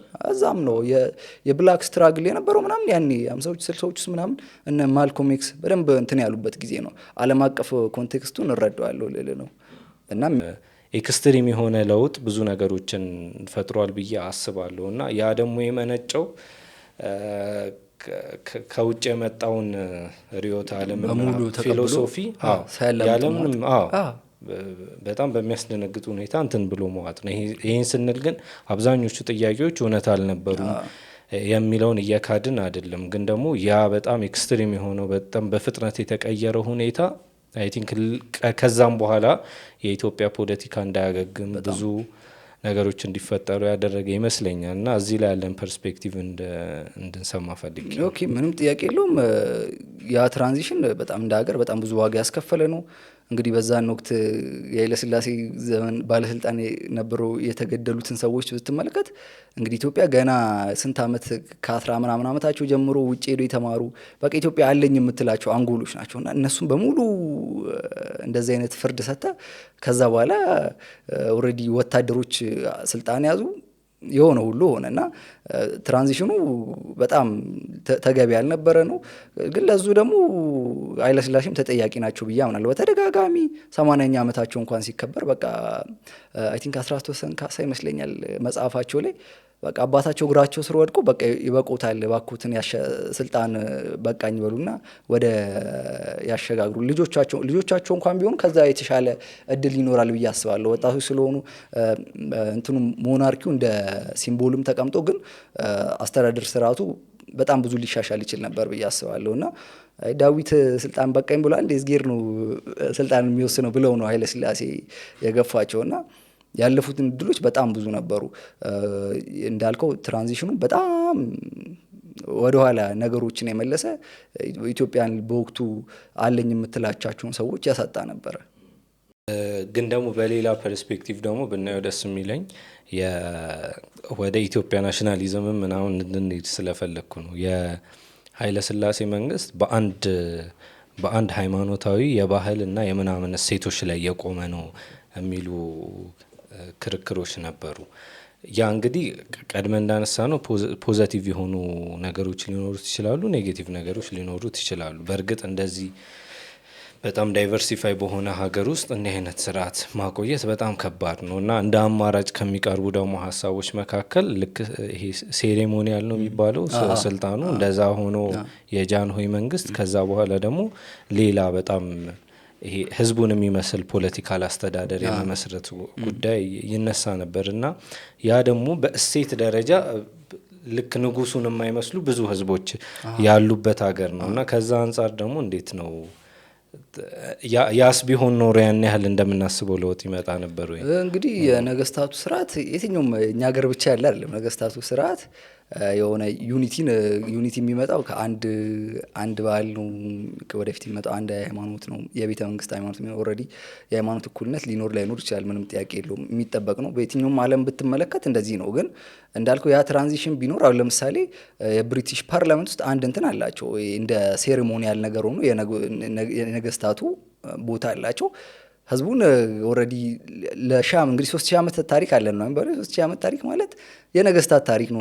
ንጉሶቹ ነግሶ በቤተ ክህነት ቅባተ ሜሮን ተቀብቶ በቃ ይሄ በህዝቡ ለ1000 ዓመታት የዘለቀ እንትን ነውና እሱን ባንዴ ነቅሎ አዲስ ነገር በቁስ አካል ትንተና የሚመራ ሃይማኖት የሚባል ነገር የለም የምትልበትን ሲስተም ኢምፕሊመንት ማድረግ በጣም ከባድ ነው። ግን ቅድም ያልከው እድሎች ቢሞከሩ ኃይለስላሴ በነበሩበት ኃይለስላሴ በዋነኝነት ኃይለስላሴ ያባከኑት እድል ነው ብዬ ነው የማስበው። ደርግ ኦልሬዲ ስልጣኑን ከያዘ ለኃይለስላሴ ስልጣን የሚያጋራበት እኛ ሀገር ላይ አሸናፊ ሁሉንም ይወስዳል ነው በቃ። ተሸናፊው ኦልሬዲ በህይወትም አይቆይም ብዙ ጊዜ በታሪካችን እኮ አለ ኃይለስላሴ ብዙ አልቆዩም። አይ ቲንክ መስከረም 2 አይደለ ከ1967 ከቤተ መንግስታቸው ያስወጧቸው። ከዛ ብዙ አልቆዩም የሆነው ሁሉ ሆነና አሸናፊው እንዴት ነው እኔ ከስልጣን ያባረርኩት አካል የሆነ ሴክሽን ኖሮት ለኔም በሚጠቅመኝ መንገድ ነው። ልምዳቸው እንኳን ሌላው ይቀር ልምዳቸው ምን ያህል ሊጠቅማቸው እንደሚችል አስበዋል። እንደዚህ በፖለቲካ ባህላችን ውስጥ የለም። በቃ ስር ነቀል ነው። አንድ ነገር ገንድሶ አጥፍታ በአዲስ ነገር መትከል ነው። ከዛ ያኛውም ደግሞ ስለዚህ ምንም የሚቀጠል ነገር የለውም። እየተቆረጠ እንደ አዲስ ይተከላል፣ እየተቆረጠ እንደ አዲስ ይተከላል። እሱ ይመስለኛል ትልቁም ችግር በፖለቲካ ባህላችን ውስጥ የፖለቲካችን ስር ነቀል ችግር። ስር ነቀል ለውጥ ነው ስር ነቀል ለውጥ ልክ ነህ። የተወሰነ ብታብራሩ ደስ ይላል። ስር ነቀል ለውጥ ማለት አሁን ለምሳሌ የእንትኑ አሪፍ ምሳሌ የሚሆን የሚችል ይመስለኛል የዘውዳዊ ስርዓቱ ኦልሬዲ ህዝቡ ድርቅ በተደጋጋሚ እየመጣ እየተቸገርን የነበርንበት ወቅት ነው። የሁሉ ድርቅ ነበረ። እንደውም ኃይለስላሴ በዋነኝነት ይወቀሱበት የነበረው አዲስ አበባ ከተማ እንዳይገቡ በድርቁ የመጡት ሰዎች ከተማ እንዳይገቡ ድርቁን የመደበቅ ነገር ይሰሩ ነበርና አይ ቲንክ የጆናታን ዲምቢልቢ ዶክመንተሪ ይመስለኛል በቃ ለዓለም በደንብ ያጋለጠ የነበረውን ድርቅ ምናምንና ይሄ በዚህ ሁኔታ ላይ በህዝቡም የነበራቸው ነገር እንግዲህ ከቤተ መንግስት ሲወጡ የአዲስ አበባ ከተማ ሌባ እያለ ነበር። በህዝቡ ውስጥ ቅራኔ ሊኖር እንደሚችል እገምታለሁ። ከዛ በኋላ እንግዲህ ደርግ መጣ። ደርግ ደግሞ ወታደራዊ ነው። ቅድም እንዳልኩት የሶሻሊስት ሜካፕ ያለው እንትን ነው። ሲሰበሰቡም ውይይት ሲያደርጉ ምናምን ኦልሬዲ ሊሆኑ የሚችሉት ሲጠይቁ የነበሩት የዩኒቨርሲቲ ተማሪዎችም ከነሱ በኢንተሌክቹዋልም የሚበልጡት ሶሻሊዝም ነው የሚሉት። ሶሻሊዝምን ስተክል ደግሞ ሶሻሊዝም ደግሞ በባህሪው ይሄ ዘውዳዊ ስርዓቱ አብዛኛውን ማህበረሰቡን ጨቋኝ፣ አቆርቋዥ የሚል ብያኔ ሰጥቶ ነው የሚጀምረውና ንጉሱን አስቀምጦ ሶሻሊዝምን የሚሆን አይደለም ማድረግ የሚቻልበት እድል ነበር። ግን ደርግ ካሸነፈ በኋላ እንደዛ ሊያስብ የሚችልበት ብዙ እድል አለ ብዬ አላምንም። እሱ ይመስለኛል ትልቅ ልዩነት። ከዛ በኋላ ሶሻሊዝም ውስጥ በስርዓት አንብበውታል ብለህ ታስባለህ? በጣም እሱም በጣም እንትን ነው። በስርዓት ቢያነቡት አንደኛ ሊተገበሩ የማይችሉ ነገሮችን አሁን ለምሳሌ ይስተዋል። አሁን የኛ ማህበረሰብ ምን አይነት ነው ስላለ አሁን እንግዲህ አብዛኞቹ በማርክሲዝም ሌኒኒዝም ሶሻሊዝም ላይ የሚነሱት ሀሳቦች እንግዲህ አውሮፓ ኢንዱስትሪያላይዜሽን ተስፋፍቶ በጣም ፋብሪካዎች መጡና ቡርዣዎች ተፈጠሩ። በጣም ከልክ በላይ እንኳን ማለት ይከብዳል። ሀብት ልክ በቂ አይ ቲንክ ሰው ልጅ በቃኝ የሚል ነገር አይመስለኝም እና በጣም ሀብታሞች ተፈጠሩ። እነዛ ሀብታሞች የሚያመርቷቸው በየፋብሪካዎች ውስጥ ግን በጣም በትንሽ ገንዘብ የሚሰሩ ህይወታቸው በጣም በድህነት የሚገፉ ጭሰኞች በዙና ስለዚህ ይሄኛው ማህበራዊ መስተካከል አለበት። ላቡን ጠፋ አድርጎ በሚሰራው ወዛደር ጥቂት ከበርቴዎች ሀብት እያበሰበሱ ነው።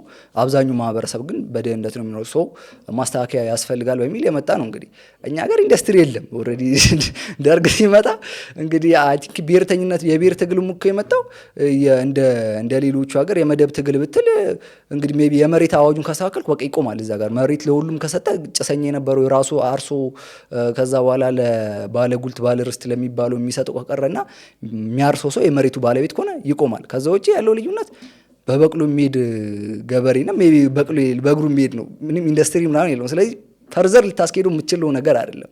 እሱ ነው ትልቁ ልዩነት እና በደንብ ንባባቸው እንዳለ ለመተግበር ነው የሞከሩት እንጂ የሀገራችን ኮንቴክስት አጥንተው ኦኬ ይሄ ነገር እንኳን ከዚህ በላይ ያስኬድም፣ ስለዚህ መቀየጥ ያለብን ርዕዮቶች ሊኖሩ ያስፈልጋሉ ብሎ የተመለከተው አይመስለኝም።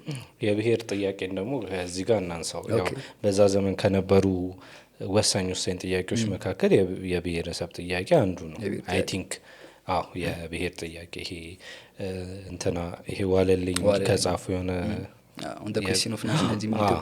ከምትል እንትን በኋላ በደንብ ፍሬም እየተደረገ በእርግጥ ከዛም በፊት ብዙ ነገሮች ይቀርቡ ነበር አዲስ አበባ ዩኒቨርሲቲ ውስጥ ጭምር።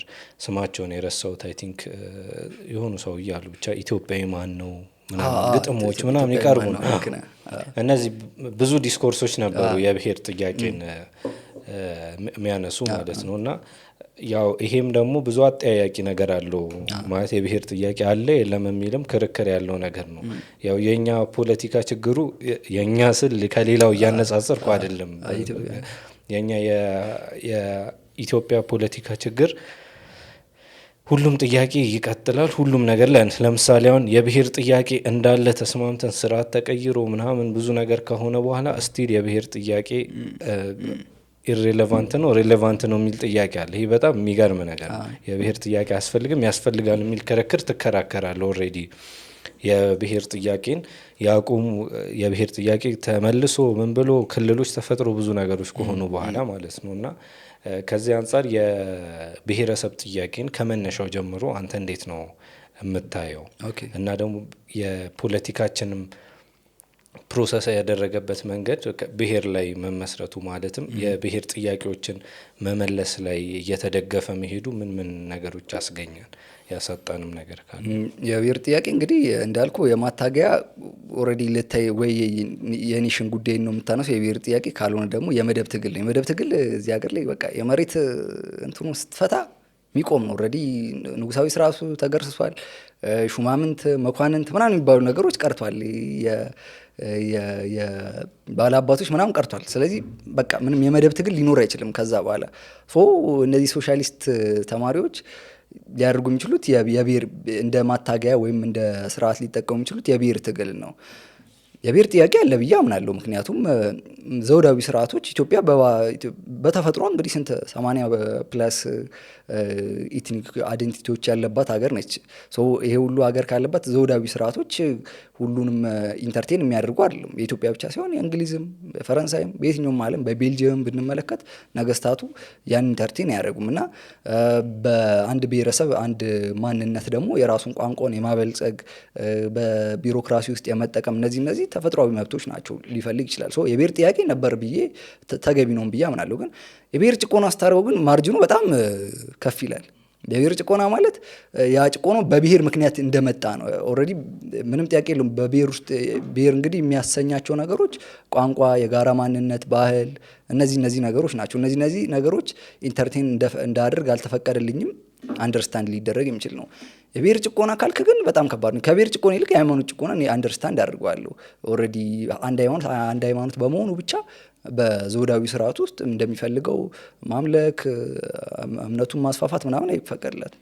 ብሔር ግን ምክንያት የብሔር ጭቆና አለ ካልክ ግን አንድ ብሔር ያ ብሔር በመሆኑ ብቻ ጭቆና አለ ማለት ነው። ብሔር ጭቆና ካለ የሚጨቁንም ብሔር አለ ማለት ነው። ፕላስ ደግሞ የብሔር ጭቆና ብለህ አይ ቲንክ የዋለልኝ ፔፐር ላይ የብሔር ጨቋኝነቱን ለሰሜኖቹ ይሰጣቸዋል። አይ ቲንክ አማራና ትግሬ ብሎ ነው ጨቋኞቹ ብሎ የሰጣቸው። ኦልሬዲ ኢትዮጵያዊ ማለት የአማራ ባህል፣ የአማራ ቀሚስ፣ የትግሬ አለባበስ ነው። ኢትዮጵያ ምስል ይሄ ነው። ከዛ ውጭ ያሉት እንደውም በጣም አጽንኦት ኃይለ ቃል ሲሰጥበት የብሔር ብሔረሰቦች እስር ቤት ናት ይላል። እና ያ ብሔር በብሔርነቱ ዜጎች ያው ለምሳሌ አማራ ክልል ጎጃም ውስጥ እንግዲህ አመፅ ነበር በኃይለስላሴ ጊዜ። ባሌ ውስጥም ተመሳሳይ አመፅ ነበር። ያ ጭቆና በብሔር ምክንያት የመጣ አይደለም። የባሌ አመፅና የጎጃም አመፅ ተመሳሳይ የገበሬዎች አመፅ ነው። የእንትን ጥያቄ ነው። መሰረታዊ የመንግስት ያስተዳደር ጥያቄ ነው። ስለዚህ በብሔር ጭቆና የሚለው ለማታገያ ስልት የተመረጠ ነገር ነው። የብሔር ጥያቄ ነበሩ፣ እንደ ቅድም ያልኩ በብሔር ውስጥ የሚካተቱ ነገሮች ኢንተርቴን የማድረግ ጥያቄ ነበሩ። እሱን ብቻ ይዞ ደግሞ መመለሻው እነዛ ጉዳዮች ግን ጭቆና አይሆኑም። ለምሳሌ በኢትዮጵያ ውስጥም እነዛ ብሔሮች ስፔሲፊካሊ አንድ ነው ብሔር ላይሆን ይችላል። ለምሳሌ ኦሞ ውስጥ ያሉ ብሔሮችን ለመጉዳት ላይሆን ይችላል። ግን ስርዓቱ በራሱ እነዛ ብሔሮች በተለያየ ቋንቋ ውስጥ በተለያዩ ማንነቶች ውስጥ በተለያዩ አገላለጾች ውስጥ ይሄ ራሳቸውን የሚገልጹባቸው መንገዶች ማለት ነው። በነዛ ጉዳዮች ውስጥ ራሳቸውን ፖርትሬ ለማድረግ ብዙ እንቅፋቶች አሉ። ሀገሩም በተለያየ መንገድ የእነሱን አይመስልም ማለት ነው። ሜንስትሪም የሆነው ካልቸር የእነሱ አይደለም። ስለዚህ ይሄን ከጭቆና መቁጠር አንችልም ወይ? የብሔር ጭቆና ስንል የግድ ሌላ ብሔር አለ ማለት ነው ወይስ? የብሔር ጭቆና ለማለት ጭቆናው ብሔር በመሆኑ ምክንያት የመጣ መሆን አለበት ብዬ አምናለሁ። እኔ ብሔር በመሆኑ ምክንያት እነዛ አሁን ለምሳሌ የህዝቦቹ ጭቆና አሁን ለምሳሌ ሞደርን ከትምህርት መስፋፋት ጋር ምናምን ቋንቋ ማበልጸግ በቢሮክራሲ ውስጥ መጠቀም ምናምን የሚባለው አንድ ገበሬ ሄደ ትልቁ ኮንሰርኑ እንግዲህ በዛን ጊዜ የነበረው የገበሬ የአርሶ አደር ቁጥር ካሁኑም በጣም ይሰፋልና ትልቁ የእንትኑ ምንድን ነው? በቃ በጭሰኛ ከሆነ ከሚያመርተው ምርት አብዛኛውን የሚሰጠው ለባለ ርስቱ ነው። እንደ ጭቆና የሚጠቀሱት ከዕለት ተዕለት ህይወት ጋር የሚያያዙት አብዛኞቹ ነገር ከብሔር ጋር ያ ብሔር የዛ ብሔር አባል በመሆኑ ምክንያት የመጣ አይደለም። ጨቋኝ የተባሉት ብሔረሰቦች ላይ ያለው ጭቆና ምንም ልዩነት የላቸውም። ቀደም እንዳልኩ ደግሞ ዋነኛው ልዩነት የፈጠረውም ነገር እንደ ማታገያ ስልት መውሰዳቸው ነው። እነዚህ የብሔር ጥያቄዎችን መመለስ የሚቻልበት ብዙ መንገድ አሁን ለምሳሌ የሴቶች ጭቆና አለ አይደለ? ግን የሴቶች ጭቆና እንዳለ ግልጽ ነው። ግን የሴቶች ፓርቲ ብላ እንደ የሴት ማንነትን ላይ መሰረት ያደረገ ተቋማት መሰረትም እስካሁን የለም። ሜቢ ሊኖር ይችላል ኢትዮጵያ ውስጥ እስካሁን የሴቶች ፓርቲ የሚባል ታውቃለህ? ሴቶች ብቻ ያሉበት ማንነት ላይ የተመሰረተ የማታገያ ስልት ወይም ርዕዮት ፓርቲ ስትመሰረት ትልቁ ችግሩ እንግዲህ በሀሳብ ላይ የተመሰረተ የሆነው ሀሳብ ነው። ለምሳሌ የሆነ ኢትኒክ ብሔርተኛ ነህ እንበልና የዛ ብሔርተኛ ለመሆን ምንም ነገር አይጠይቅም። ኦልሬዲ የዛ አካባቢ ከተወለድክ እኔ የዛ ብሔርተኛ ነኝ ማለት ብቻ በቂ ነው። በሀሳብ ላይ የተመሰረተ ሆነ አሁን ሶሻሊስት ነኝ ካልክ ኦኬ ምንድን ነው ሶሻሊስት ብዬ ልጠይቅህ እችላለሁ። የሆነ ኢትኒክ ናሽናሊዝም ነው የምከተለው የኔ የፖለቲካ ርዕዮቴ እሱ ነው ካልክ ርዕዮትም ቀድሞ ነገር ነው ብዬ አላምንም። እሱ ነው ካልክ ማብራራትም አይጠብቅም። በጣም ኢዚው ነገር ነው። በሀሳብ ላይ የሆነ ከሆነ ግን እነዛ ጥያቄዎች ሊመለሱ ይችላል። አሁን ለምሳሌ ኒዮ ሊብራል ነው የኔ የምከተለው ሀሳብ ልትል ትችላለህ። በዛ ውስጥ የብሔር ጥያቄ ሊመለስ ይችላል፣ የእንትን ጥያቄ ሊመለስ ይችላል፣ የጾታ እኩልነት ጥያቄ ሊመለስ ይችላል፣ የሃይማኖት እኩልነት ጥያቄ ሊመለስ ይችላል። እነዛ የተዛቡ ግንኙነቶች ወይም እነዛ ጥያቄዎችን በሌላ መንገድ መመለስ ይቻላል። አይ ቲንክ ቀላሉ መንገድ ግን የመደብ ትግሉ ማድረግ በጣም ከባድ ነው። ኢትዮጵያ ውስጥ ኦልሬዲ ሊሆን የሚችል አይደለም። ሶ ያ የብሔርን በደንብ ኦልሬዲ ደግሞ በጣም ብዙ ማርኬቱ ላይ 80 ምናምን ብሔር አለ ካልክ የሆነ ኢሊት ኮንክ ሞቢላይዝ የምታደርገው ዝም ብለህ ያ ብሔር በመሆኑ ብቻ የኔ ህዝብ ነው የምትለው ከኋላ ያስከተልኩት ህዝብ ነው የምትለው ይኖራል። ሶ በዛ ምክንያት ይመስለኛል ያ ትሬንድ የመጣው። ስለ ብሔርተኝነት ደግሞ ካወራን ያው የተለያዩ አይነት ብሔርተኝነቶች አሉ። ታሪክ ላይ ቤዝድ ያደረገ ኮመን የሆነ ማንነት ላይ ቤዝድ ያደረገ አለ። ከዛ ውጭ ለምሳሌ ቅድም እንዳነሳ ነው ንጉስ ላይ የኢትዮጵያ ብሔርተኝነት ይባላል። እነሱ አብዛኞቹ ነገስታቱ ቀደምት ታሪኩ ላይ ቤዝድ የሆኑት እነሱ ናቸው። በተወሰነ መልኩ እነሱን ልናነሳ ስለፈለግኩ ነው። ስለ እነዛ ጉዳዮች ያለህን ምልከታ ለማወቅ ስለፈለግኩ ነው። የኢትዮጵያ ብሔርተኝነት ባለፈው አንድ ቪዲዮ ሰርታ አይቼ ነበር። አጋጣሚ ከቴዲ አፍሮ ጋር የተያያዘ ቪዲዮ ነው። የቴዲ አፍሮን ጉዳይ ነጠል አድርገን ለብቻው ብናነሳው ደስ ይለኛል፣ ብዙ ርዕስ ስለሚሆን ማለት ነው። ግን ደግሞ ይህንን የኢትዮጵያ ናሽናሊዝምን ከ1983 በኋላ ተገርስሶ የወደቀ ብለን ነው ከመዋቅራዊ ሁኔታ ከመዋቅራዊ ስልጣን የኢትዮጵያ ብሔርተኝነት የሚባለው ጉዳይ ሪሊ የኢትዮጵያ ብሔርተኝነት ለመባል የኢትዮጵያን መልክና ገጽታዋን ይይዛል ብለህ ታስባለህ ወይ ከሚለው ጥያቄ እንጀምር። ችግሩ የኢትዮጵያ ብሔርተኝነት እኮ ችግሩ እኮ እሱ እኮ ነው። የኢትዮጵያ ብሔርተኝነት እንግዲህ እኔ የግል ምልከታ በተወሰኑ ለማንበብ ከሞከርኳቸው ወይ ካየኋቸው የምረዳው ነው። የኢትዮጵያ ብሔር እዛ ቪዲዮ ላይ ቴዲ የኢትዮጵያ ብሔርተኞች እንደ ሲምቦል ያዩታል ብያለሁ። ግን ቴዲ ኢትዮጵያ ብሔርተኛ ነው ኢትዮጵያዊ ብሔርተኛ ነው አላልኩም።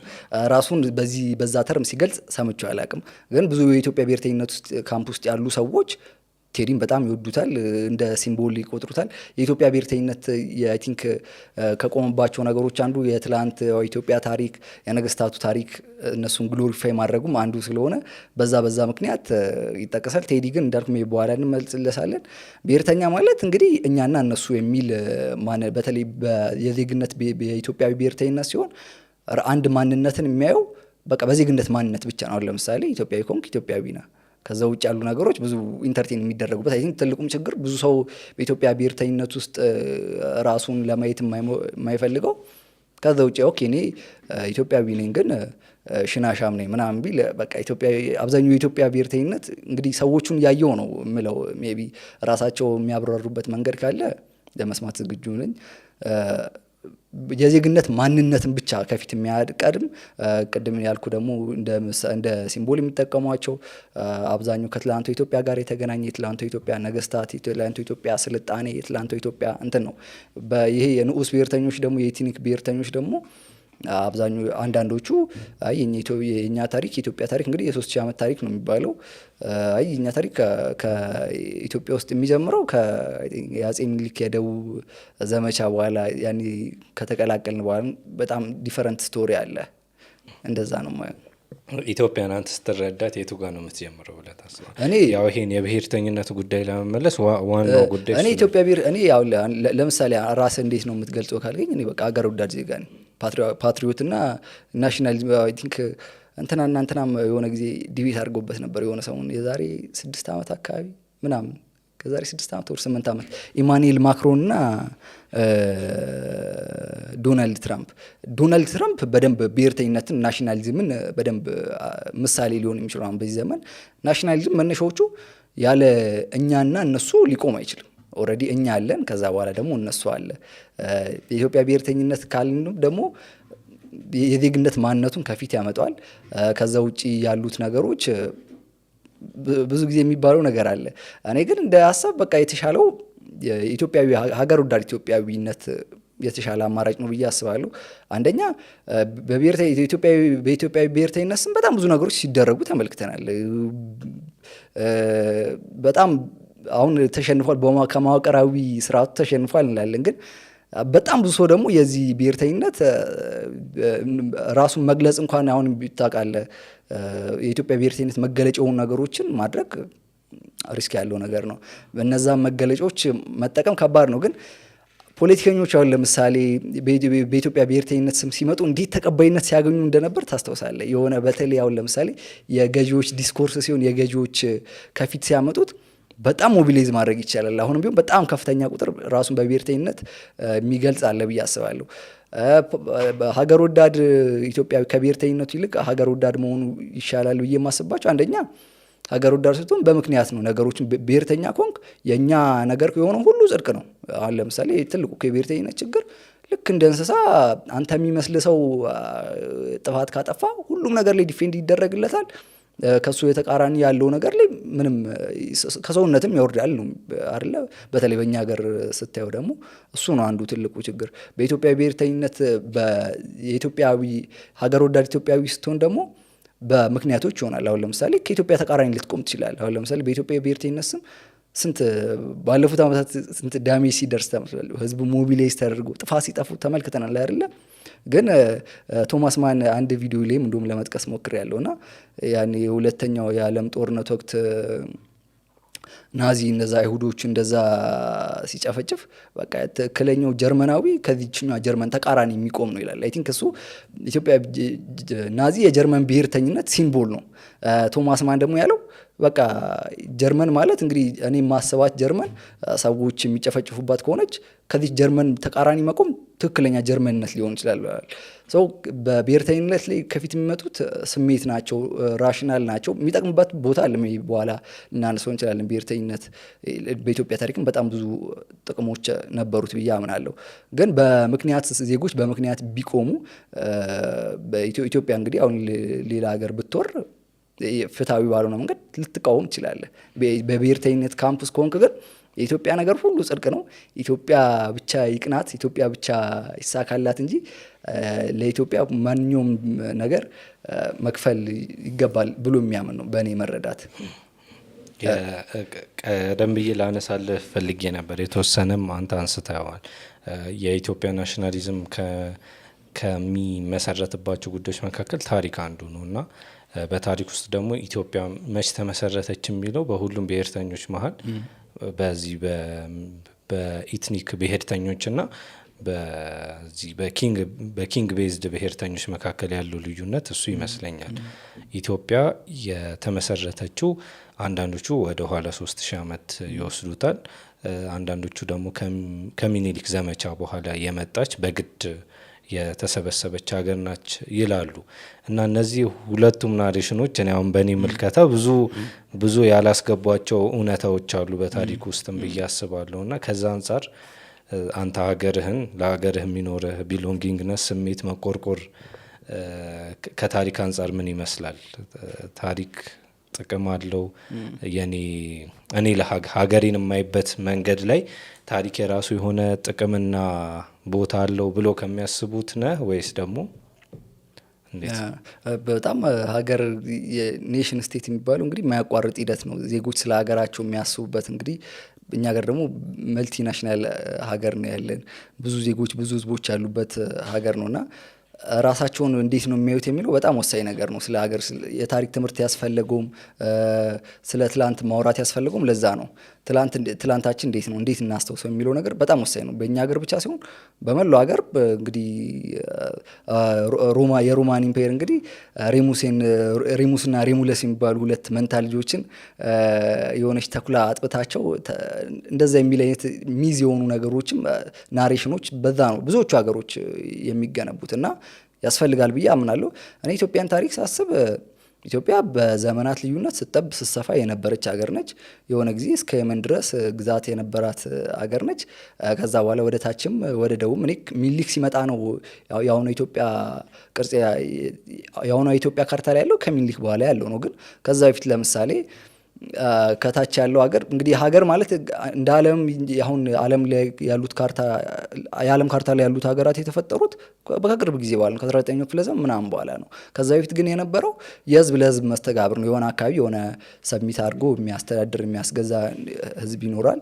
ግን አንድ የምንጋራቸው በጣም ብዙ ማንነቶች አሉ። ለዚህ ደግሞ ማሳየው በተለይ አሁን ለምሳሌ ከአድዋ የመጣ ሰውና ሜቢ ከዳውሮ ወይ ከሐዋሳ የመጣ ሰው ኖርማሊ አይደንቲካሊ አሁን ለምሳሌ ሌሎች ሀገራት ዜጎችን የምትለይበት መንገድ አይታ ለመለየት ይከብዳል ከተወሰኑ አካባቢዎች ውጪ። የህዝብ ለህዝብ መስተጋብር ነበረ እንዳልኩ በአንድ ሀገር በአንድ ስቴት ውስጥ እንኳን ባንካተት በአንድ ጊዜ ከሰሜን ያሉት ወደ ታች ሄዶ አስገብረው የሀገራቸው እንትን ያሰፋሉ። ከኋላ ደግሞ ከምስራቅ ምናምን የመጡ እንትን እንደነ አህመድ ኢብን ኢብራሂም ሊሆን ይችላል ወደ ሰሜን እየሄደ እስከ ማስገበር ይደርሳል። እንደዚህ ግንኙነቶች ነው ያሉት። የአሁኑ ኢትዮጵያ ግን ከእንግዲህ ከሚኒሊክ የደቡብ ዘመቻ በኋላ ያመጣች ነች። እኔ ግን ኢትዮጵያ ሳስብ ሁሉም የኢትዮጵያ ፓርት የኔ ክፍል ነው ብዬ ነው ማምኑ።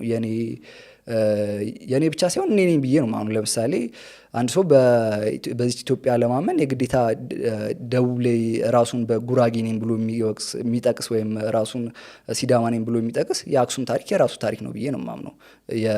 የአክሱም ተወላጅ የአድዋ ተወላጅም የጢያ ትክክል ድንጋይ የኔ ነው ብሎ ነው ማመን ያለበት ብዬ ነው ማምነው። አይ ቲንክ አብዛኞቹ ሀገር የተገነቡት እንደዚህ ነው እንጂ ያው አይ ከዚህ በኋላ ነው የመጣ ነው። ስለዚህ ከዚህ በፊት አይ ቲንክ ጋብቻ ላይ ይመስለኛል ከጋብቻ በፊት ክፍፍል ላይ ከጋብቻ በፊት ያፈራው ንብረት እንደዛ ሀገር ላይ በቃ ሰብሚት አንድ ሀገር ከተመሰረተ በኋላ እንግዲህ የተመሰረቱበት መንገድ እንዴት ነው የሚለው ሜቢ ላያስማማን ይችላል። የዓለም የሀገር ምስረታን ብትመለከት በሪፈረንደም የተመሰረተ ሀገር አይዱን ነው በቃ ፓወር ያለው ሰሚት ያስደርጋል ይፈጠራል። አሁን እንግዲህ በዚህ ዘመን ላይ 21ኛው ክፍለ ዘመን ላይ እንደሚኖር ሰው ግን የሁሉም ኢትዮጵያ ታሪክ የኔ ታሪክ ነው፣ የሁሉም ኢትዮጵያ ሕዝብ የኔ ሕዝብ ነው ብዬ ነው እኔ ሀገርን ማየት እንደዛ ነው። ከዚህ ጋር ልክ እንደ እቺን ሀሳብ እንደ መጨረሻ እናንሳት በጣም ኢሰንሻል ነው ብዬ ስለማስብ ለምሳሌ በእነዚህ ሀገር የማቅናት ይባላሉ ከዛ ውጭ ወረራም ብሎ የተለያየ ናሬቲቭ ስላላቸው ብዬ ነው ሁለቱንም ቃላት ምጠቅሰው የሚገልጿቸው አካላት አሉና እነዚህ አካላት መሀል ግልጽ የሆነ መግባባትና የሆነ የለም ፋይናሊ በጋራ የምንቀበለው ነገር እንዲኖር አንዱ የአንዱን ሀሳብ የመቀበል ሁኔታ ሊኖር ይገባል። ለምሳሌ የሚኒሊክ ዘመቻ በጣም ለብዙዎች መጥፎ ሚሞሪ ነው። ተከስቷል አልተከሰተም፣ ሌሎች ዓለማት ላይ ተከስቷል፣ ስለዚህ የተለመደ ነው የሚሉት አርጊውመንቶች አይ ቲንክ የነዛን ህዝቦች ኦልሬዲ ቁስል ነው ጠባሳ ነው ብሎ የሚያስቡትን ህዝቦች ቁስል ሊያሽር አይችልም እና ከዛ አንጻር የጋራ የሆነ አይደንቲቲ ለመፍጠር ሁላችንም ባለንበት ሁኔታ ውስጥ ማለት ነው እና የጋራ የሆነ ሜጀር የሆነ ናሽናሊዝም ከመፍጠር አንጻር እነዚህ ጉዳዮች እንዴት መፈታት አለባቸው ብለህ ታስባለህ? አሁን ለምሳሌ የኢትዮጵያ ናሽናሊስት ሲሆን ብዙ ጊዜ ሚኒሊክ እንደዚያ ያደረገን የሚሉ ወገኖችን የሚያይበት መንገድ የእነሱን ድምፅ ለመስማት ከመፈለግ ምናምን የራቀ ነው። በተቃራኒም በኩል ደግሞ እነዚህ ክርክር ማለት እንደዛ ይሆናል እና ይሄ ደግሞ በጣም የረዘመ ጭራሽ መከራችንን ነው የሚያረዝመው እና ከዚህ አንጻር ያለህ ምልከታ እንዴት? እኔ በቃ ታሪክ እንግዲህ የሆነ ሁሉ ሆኗል። ከጠቀመ ሊጠቅም የሚችለው እንዴት ነው የዛሬውን የነገውን የተሻለ እናድርግበት የሚለው ነው። ከዛ ውጪ ምንም ልናደርግበት አንችልም እና በቃ ሊሆን የሚችለው ብዬ በእኔ ሀሳብ ላይ ያለው ሚኒመም አንደርስታንዲንግ ይኖረን ቢያንስ አሁን ለምሳሌ የሚኒሊክ ዘመን ስናስብ እንግዲህ ሚኒሊክ የሰራቸው ጥሩ ነገሮች የሰራቸው ድሮባኮች ብለን ሚኒመም አንደርስታንዲንግ ይኑረን። ከዛ ውጪ እኔ የማምንበት የተወሰኑ ነገሮች አሉ። አይ ሚኒሊክ ጥሩ ነው እላለሁ፣ አንተ ደግሞ አይ ይሄ በዚህ አልስማማታል። በቃ እነዚህ ኑር። ግን እንደ ሀገር ልጆች ትምህርት ቤት ሲሄድጉ የሚማሩት የሆነ ኮመን ግራውንድ ሊኖር ያስፈልጋል። ያን ዘመን እንዴት እናስታውሰው በሚል ትንሽ ነገር ያስፈልጋል። በዚህ የተሻለ ነገር መፍጠር ይቻላል ብዬ አስባለሁ።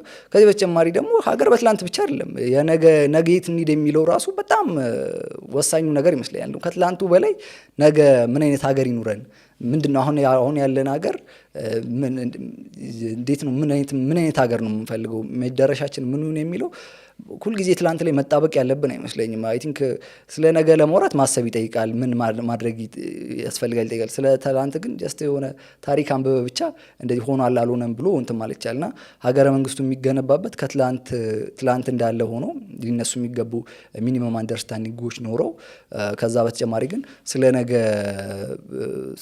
የፖለቲካ ዲስኮርሱ ላይ በጣም ውይይት ቢኖር የተሻለ ነው።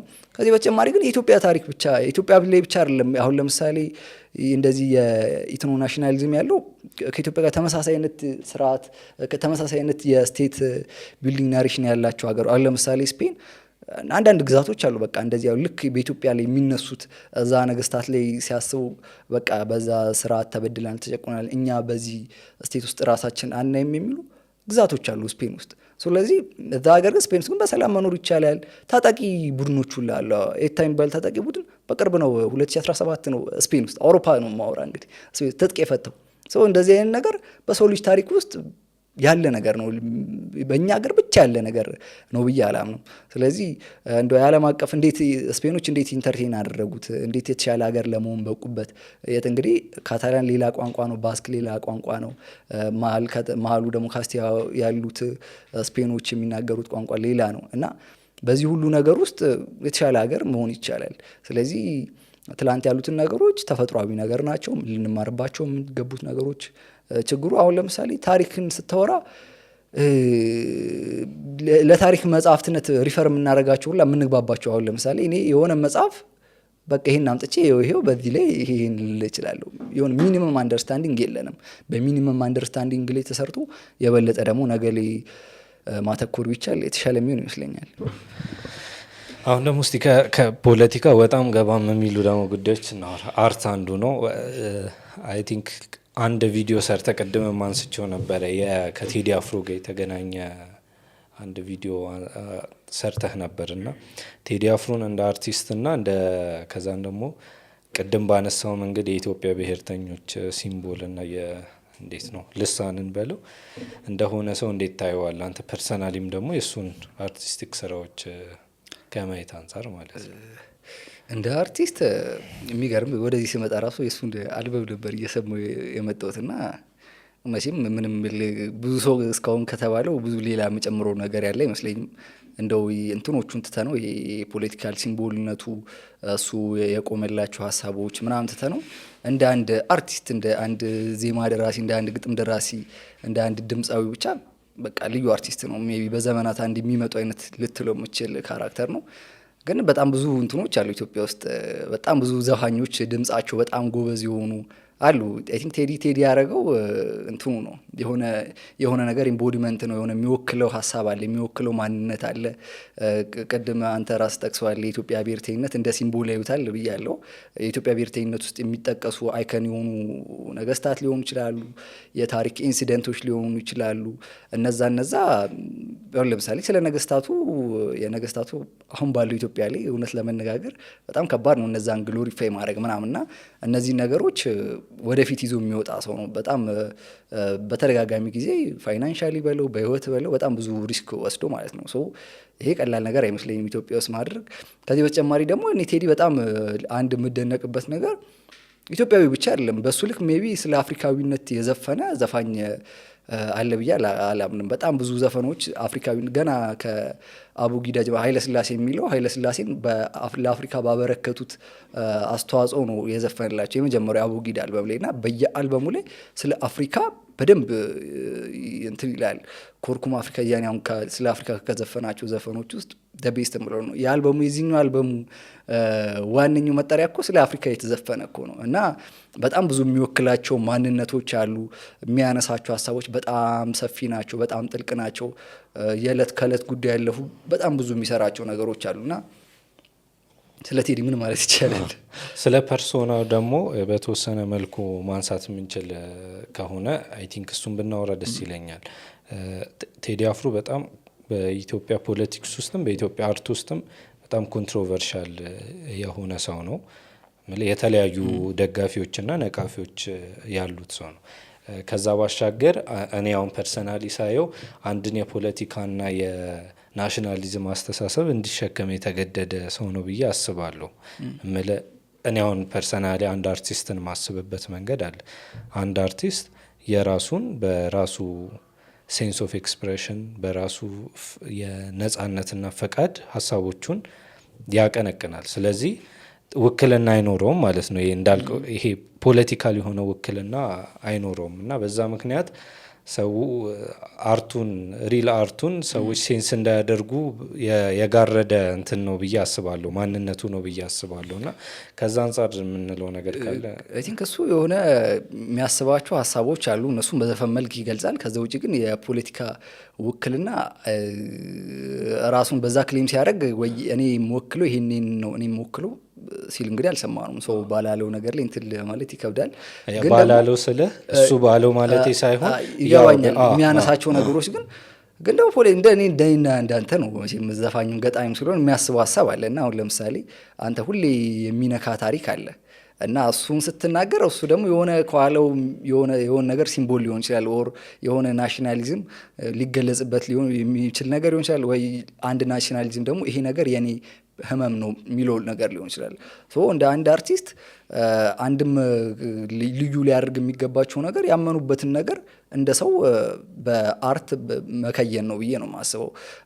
እንዳልከው ብዙ ሰው አሁን ለምሳሌ የቴዲ የሚያነሳቸው ሀሳቦች፣ የቴዲ የሚዘፍንላቸው ጉዳዮች ከዛ በተቃራኒ የሆኑ ያሉ ካምፖች ስቲል እንደሚያደንቁት እሰማለሁ። ብዙ አንዳንድ ኢንተርቪዎች ላይ ሲጠየቁ ከቴዲ ካምፕ ለማለት እንኳን ይከብዳል እንግዲህ ራሳቸው ባላስቀመጡበት መንገድ፣ ግን ያው በተለምዶ የምንለው ነገር አለ አይደለ? ኪናዊ እንትኖቹ እንደሚያደንቁት ሲናገሩ ሰማለሁ። በተለያየ እንትን ያለው እንዳልከው ግን ኢትዮጵያ በጣም ሄትሮጂኒየስ እንትን ሀገር ነች። የተለያዩ ኢንተረስቶች፣ የተለያዩ ማንነቶች፣ በቃ የሚቃረኑ ሀሳቦች ያሉበት ሀገር ነው እና ሁሉም የሚወድ ሰው መሆን በጣም ከባድ ነው። አይ ቲንክ እሱ መሆኑም ያን ያህል ይጠበቅበታል ብዬ አላምንም። የሚያስበውን ነገር በኪናዊ ልህቀት መስራት፣ ከዛ በኋላ እንግዲህ የሚደግፈው ይኖራል፣ የማይደግፈው ይኖራል። በዘመን ሂደት ደግሞ የሆነ አይነት ኮንሰንሰስ ሲፈጠር ከዚህ የተሻለ ተቀባይነት የሚኖረው ይመስለኛል ከአሁኑም በበለጠ። ግን ፖለቲካል አይ ቲንክ ፖለቲካል ግንዛቤያችንን ለማየት በጣም ጥሩ እንደ ሳምፕል ልንወስደው የምንችለው አይነት ስብዕና ይመስለኛል ቴዲ አፍሮ። እሱን ፐርሰናሊ እሱን ማለቴ ሳይሆን ይህ ድጋፍና ተቃውሞውን ስታይ በጣም ኢንተረስቲንግ ነገር ነው። ለምሳሌ የፖሊሲ ለውጥ ማምጣት የሚችል አይነት እንትን ያለው ሰው አይደለም። ኦልሬዲ ዘፈን ነው የሚዘፍነው። ግን ደግሞ ደጋፊዎቹም የእሱን ዘፈን ልክ እንደ አርት እንደሚሰማ ሰው ሳይሆን ሌላ አይነት ቁጭትና ንዴት እልሃቸው የሚወጡበት ነገር ነው። ከዛ ውጭ ደግሞ ነቃፊዎቹም በዛው ልክ ማለት ነው። እና አይ ቲንክ የፖለቲካል ካልቸራችንን ለማየት የሆነ እንደ ጥሩ መነጽር ከጠቀመን ብዬ ነው የእሱ ሀሳቦችና ስብን ነው። ስለ አሁን ለምሳሌ እኛ ሀገር እውነት ለመናገር እኮ ዘፈን እንትን ነው በጣም ትልቅ ፓወር ያለው ነገር ነው። ህዝቦችን ሊያነሳሳ ይችላል ምናምን የሆኑ ነገሮችን ኮሲ ሊያደርግ ይችላል። ግን አንድ አርቲስት በቃ ዘንድ ኦፍ ዘዴ ሊያደርግ የሚችለው ደግሞ ሙዚቃ አርት የስሜት ጉዳይ ነው እና ስሜት ደግሞ የሆነ ለምሳሌ አልበሙ የወጣ ሳምንትና አሁን ያለው ሳምንት አሁን ሰው ሲሰማው እኩል ንዝረት የለውም አይደለ?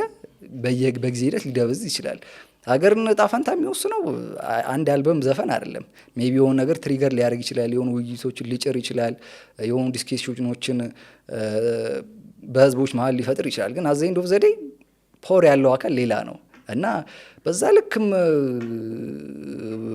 ከሁለቱም ወገን በዛ ልክ የሆነ አዲስ ረቂቅ አዋጅ ወይ አዲስ ህገ መንግስት የመጣ ይመስል እንደዛ መፈጠሩ ራሱ እንዳልከው ነው። በቃ ነገሮችን የምናይበት መንገድ በጣም የሚገርም ነው። ይህንን ያነሳውልህ ምንድን ነው እኛ የሀሳብን የመግለጽ እና ሀሳብ እንዲገለጽ የመፍቀድ ባህላችንን እንዲታይ ስለፈለግኩ ነው። ይህን ምልህ በመንግስት ሌቭል አይደለም።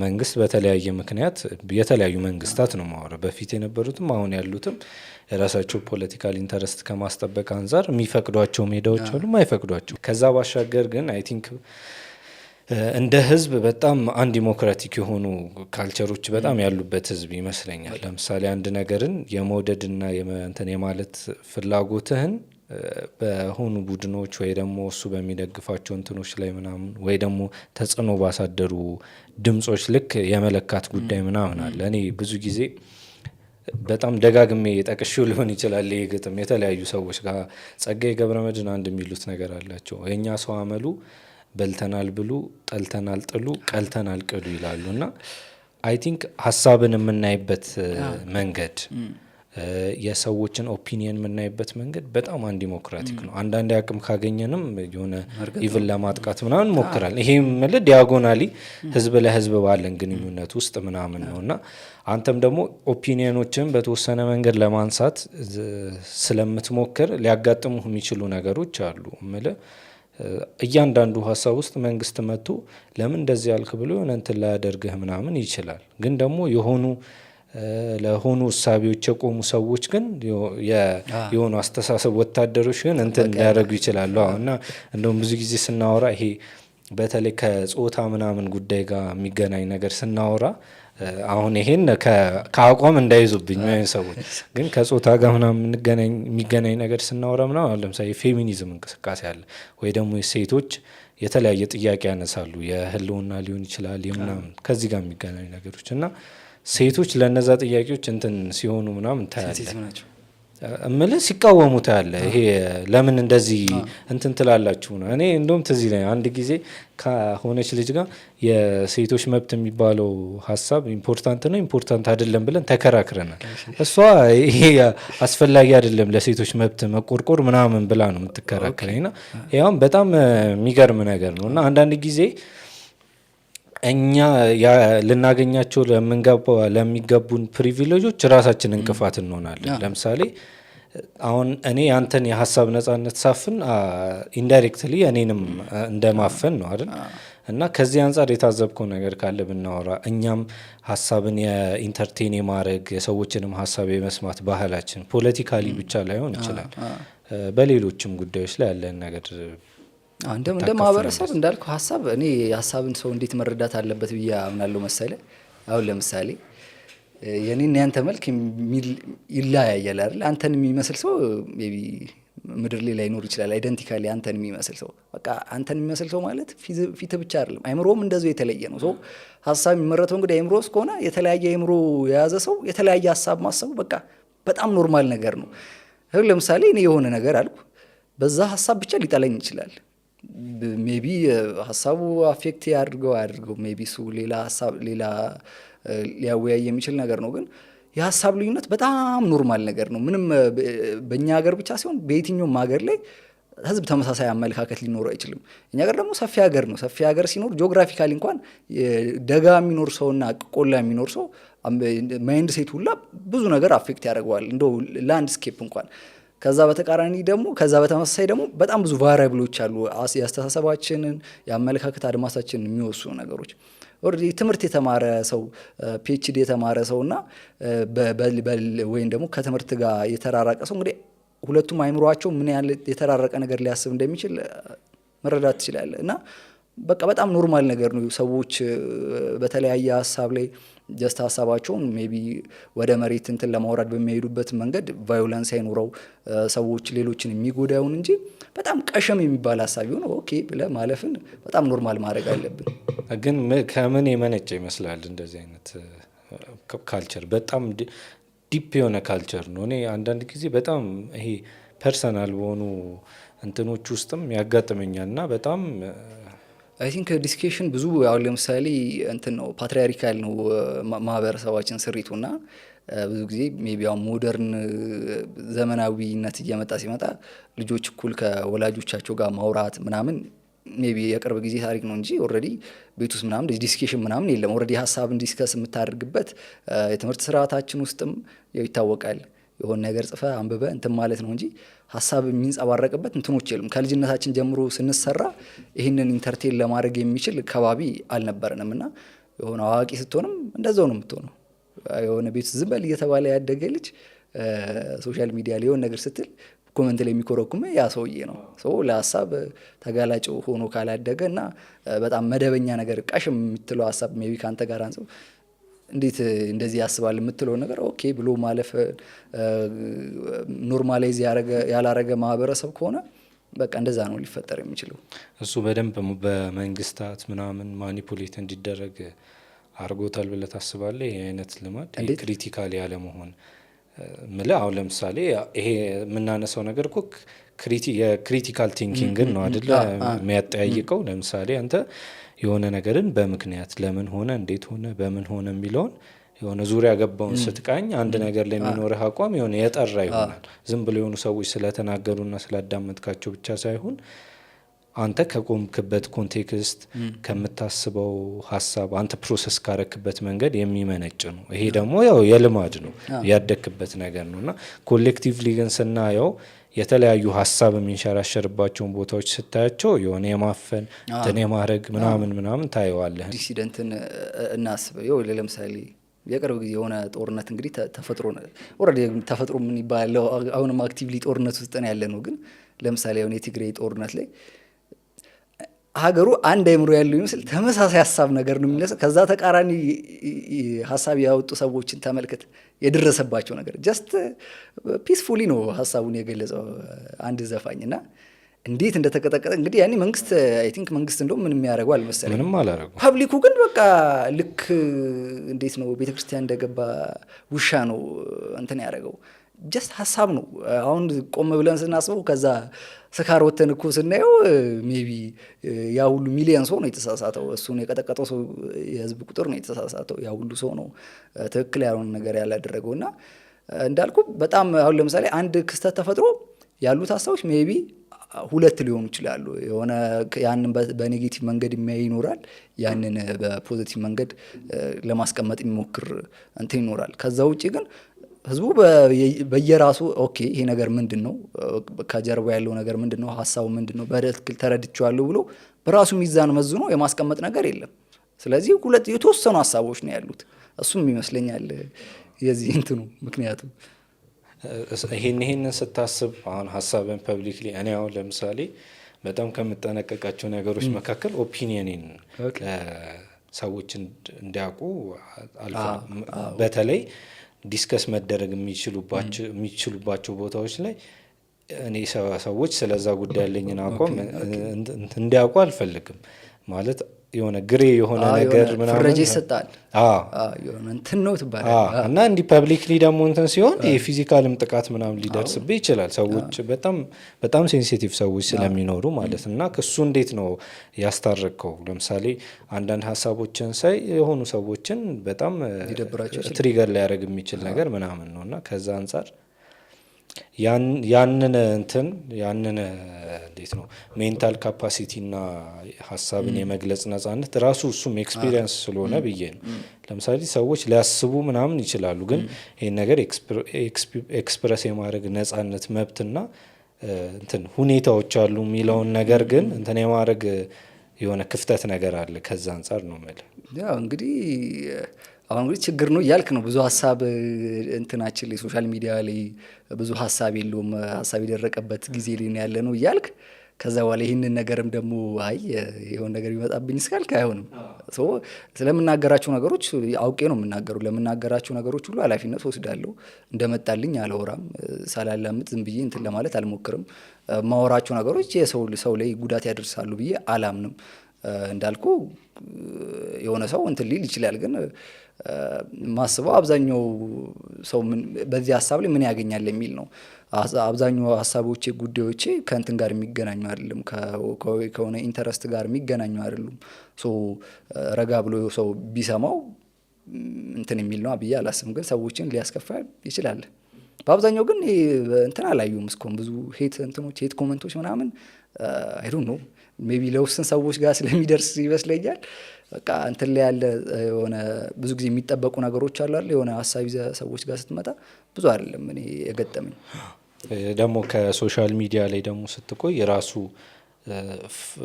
ፕሮሰስ የሚያደርግበት መንገድ አለ። ሶሻል ሚዲያ ባህሪው ነው። ለምሳሌ አንተ የሆነ ነገርን አስበ አስተንትነ የሆነ ነገር ላይ የሆነ ድምዳሜ ላይ እንድትደርስ ወይ ደግሞ እዛ ሀሳብ ላይ የሆነ ኦፒኒየን እንዲኖር ከማድረግ ይልቅ እዚህ ጋር ስትገልጠው የሆነ ሰውዬ እያናደደህ የሆነ ሰውዬ እያስደሰተ ምናምን ኢቨን ስሜትህን ሀሳብህን በማታውቀው ደረጃ ነው የሚቀያየርብህ።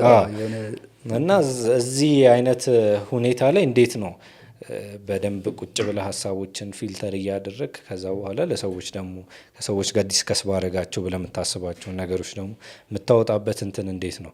ይህ ስኪልም ስለሆነ ለሌሎች ሰዎች ስለሚጠቅም እኔ እንትን ሶሻል ሚዲያ እንደውም በቅርብ ጊዜ የሆነ ሶሻል ሚዲያ ላይ ባሉ አጀንዳዎች ትንሽ የተወሰኑ ቪዲዮዎች ለመስራት እየሞከርኩ ነው አሁን ሪሴንትሊ ምናምን። ግን አብዛኞቹ ሀሳቦች ጀስት የዕለት ተዕለት ኑሮዬን ሳደርግ ወይ ሳነብ ሊሆን ይችላል ወይ የሆነ የማየው ማስተውለው ነገር ነው ወደ ቪዲዮ የሚመራ እንጂ ኦልሬዲ የሶሻል ሚዲያ ትሬንዱ አይደለም እኔን እንትን የሚለኝ ሰው። ሶሻል ሚዲያ አይኖ ምን ያህል ከባድ እንደሆነ በተለይ ቲክቶክ የዕለት ተዕለት እንትን የምትለው ከሆነ ማኔጅ ማድረግ ካልቻልክ አይደለም ሀሳብ አስበህ በሱ ላይ ኮንተንት ለመስራት አይደለም የዕለት ተዕለት ስራ ለመስራት እንኳን በጣም እንትን ይላልና የቲክቶክ ታይሜን በደንብ እንትን ለማድረግ ሞክራለሁ፣ ማኔጅ ለማድረግ ሞክራለሁ። እንዳልኩ ግን ዋነኛ ሀሳቤ ሜቢ በዕለት ተዕለት ማስባቸው ንባቦች ቪዲዮ መስራትን የሚያሰብኩት ይሄን ነገር እኮ ማለት አለብኝ ከሚል ሀሳብ በመነጨ ስለሆነ ብዙ አፌክት አላደረገኝም። የምታጋራን ነገር ካለ ለምሳሌ የሶሻል ሚዲያ አጠቃቀምህና ሌሎች ከምታስብ ከማስበው ነገር ጋር በጣም እንትን እያለ ስለሚያስቸግር ብዬ ነው። ብዙ ሰዎች ሊረዳቸው ስለሚችል ይሄ ስኪል ለምሳሌ አሁን አንድ ጊዜ የሰማሁት አለ የሆነ ሰው ሲያወራ ቲክቶክ አፑን አልጠቀመውም አለ። የቲክቶክ ስቱዲዮ የሚባል አፕ አለ። እዛ ላይ አፕሎድ አደርጋለሁ ከዛ በኋላ ምን ይባል እንትን አላይም። ምክንያቱም ከእንትንም ከሀሳብም ከኦፒኒየንም በላይ ነው። በጣም ሰብኮንሽስ ላይ አይምሮህን በጣም የሚቆጣጠረውና የማታውቀውን አዲስ ሰው የሚያደርግ አይነት ውስብስብ ፕላትፎርም ነውና ይሄንን ለማመጣጠን ስትጠቀም ሀሳቦችንም አፕሎድ ስታደርግ ሊሆን ይችላል ወይ ስታይም የሌሎችን ሰዎችም ደግሞ ኮንተንቶች ስታይ ሊሆን ይችላል እና የምታመጣጥንበት ለምሳሌ ለማንበብና አሁን ማንበብ ብዙ ሰው እየከበደው መጥቷል በቲክቶክ ምክንያት። ያው ትርፍ ጊዜ ካለው ኢቭን የስራ ሰዓትንም ቲክቶክ እያይል ልታሳልፍ ትችላለህ እና ማንበብ ደግሞ አንድ ሀሳብን የምትገነባበት መንገድ ነው፣ ብቸኛ መንገድ ባይሆንም ማለት ነው እና ማንበብ ይሄ ጥሩ ሪቹዋል ሊሆን ይችላል።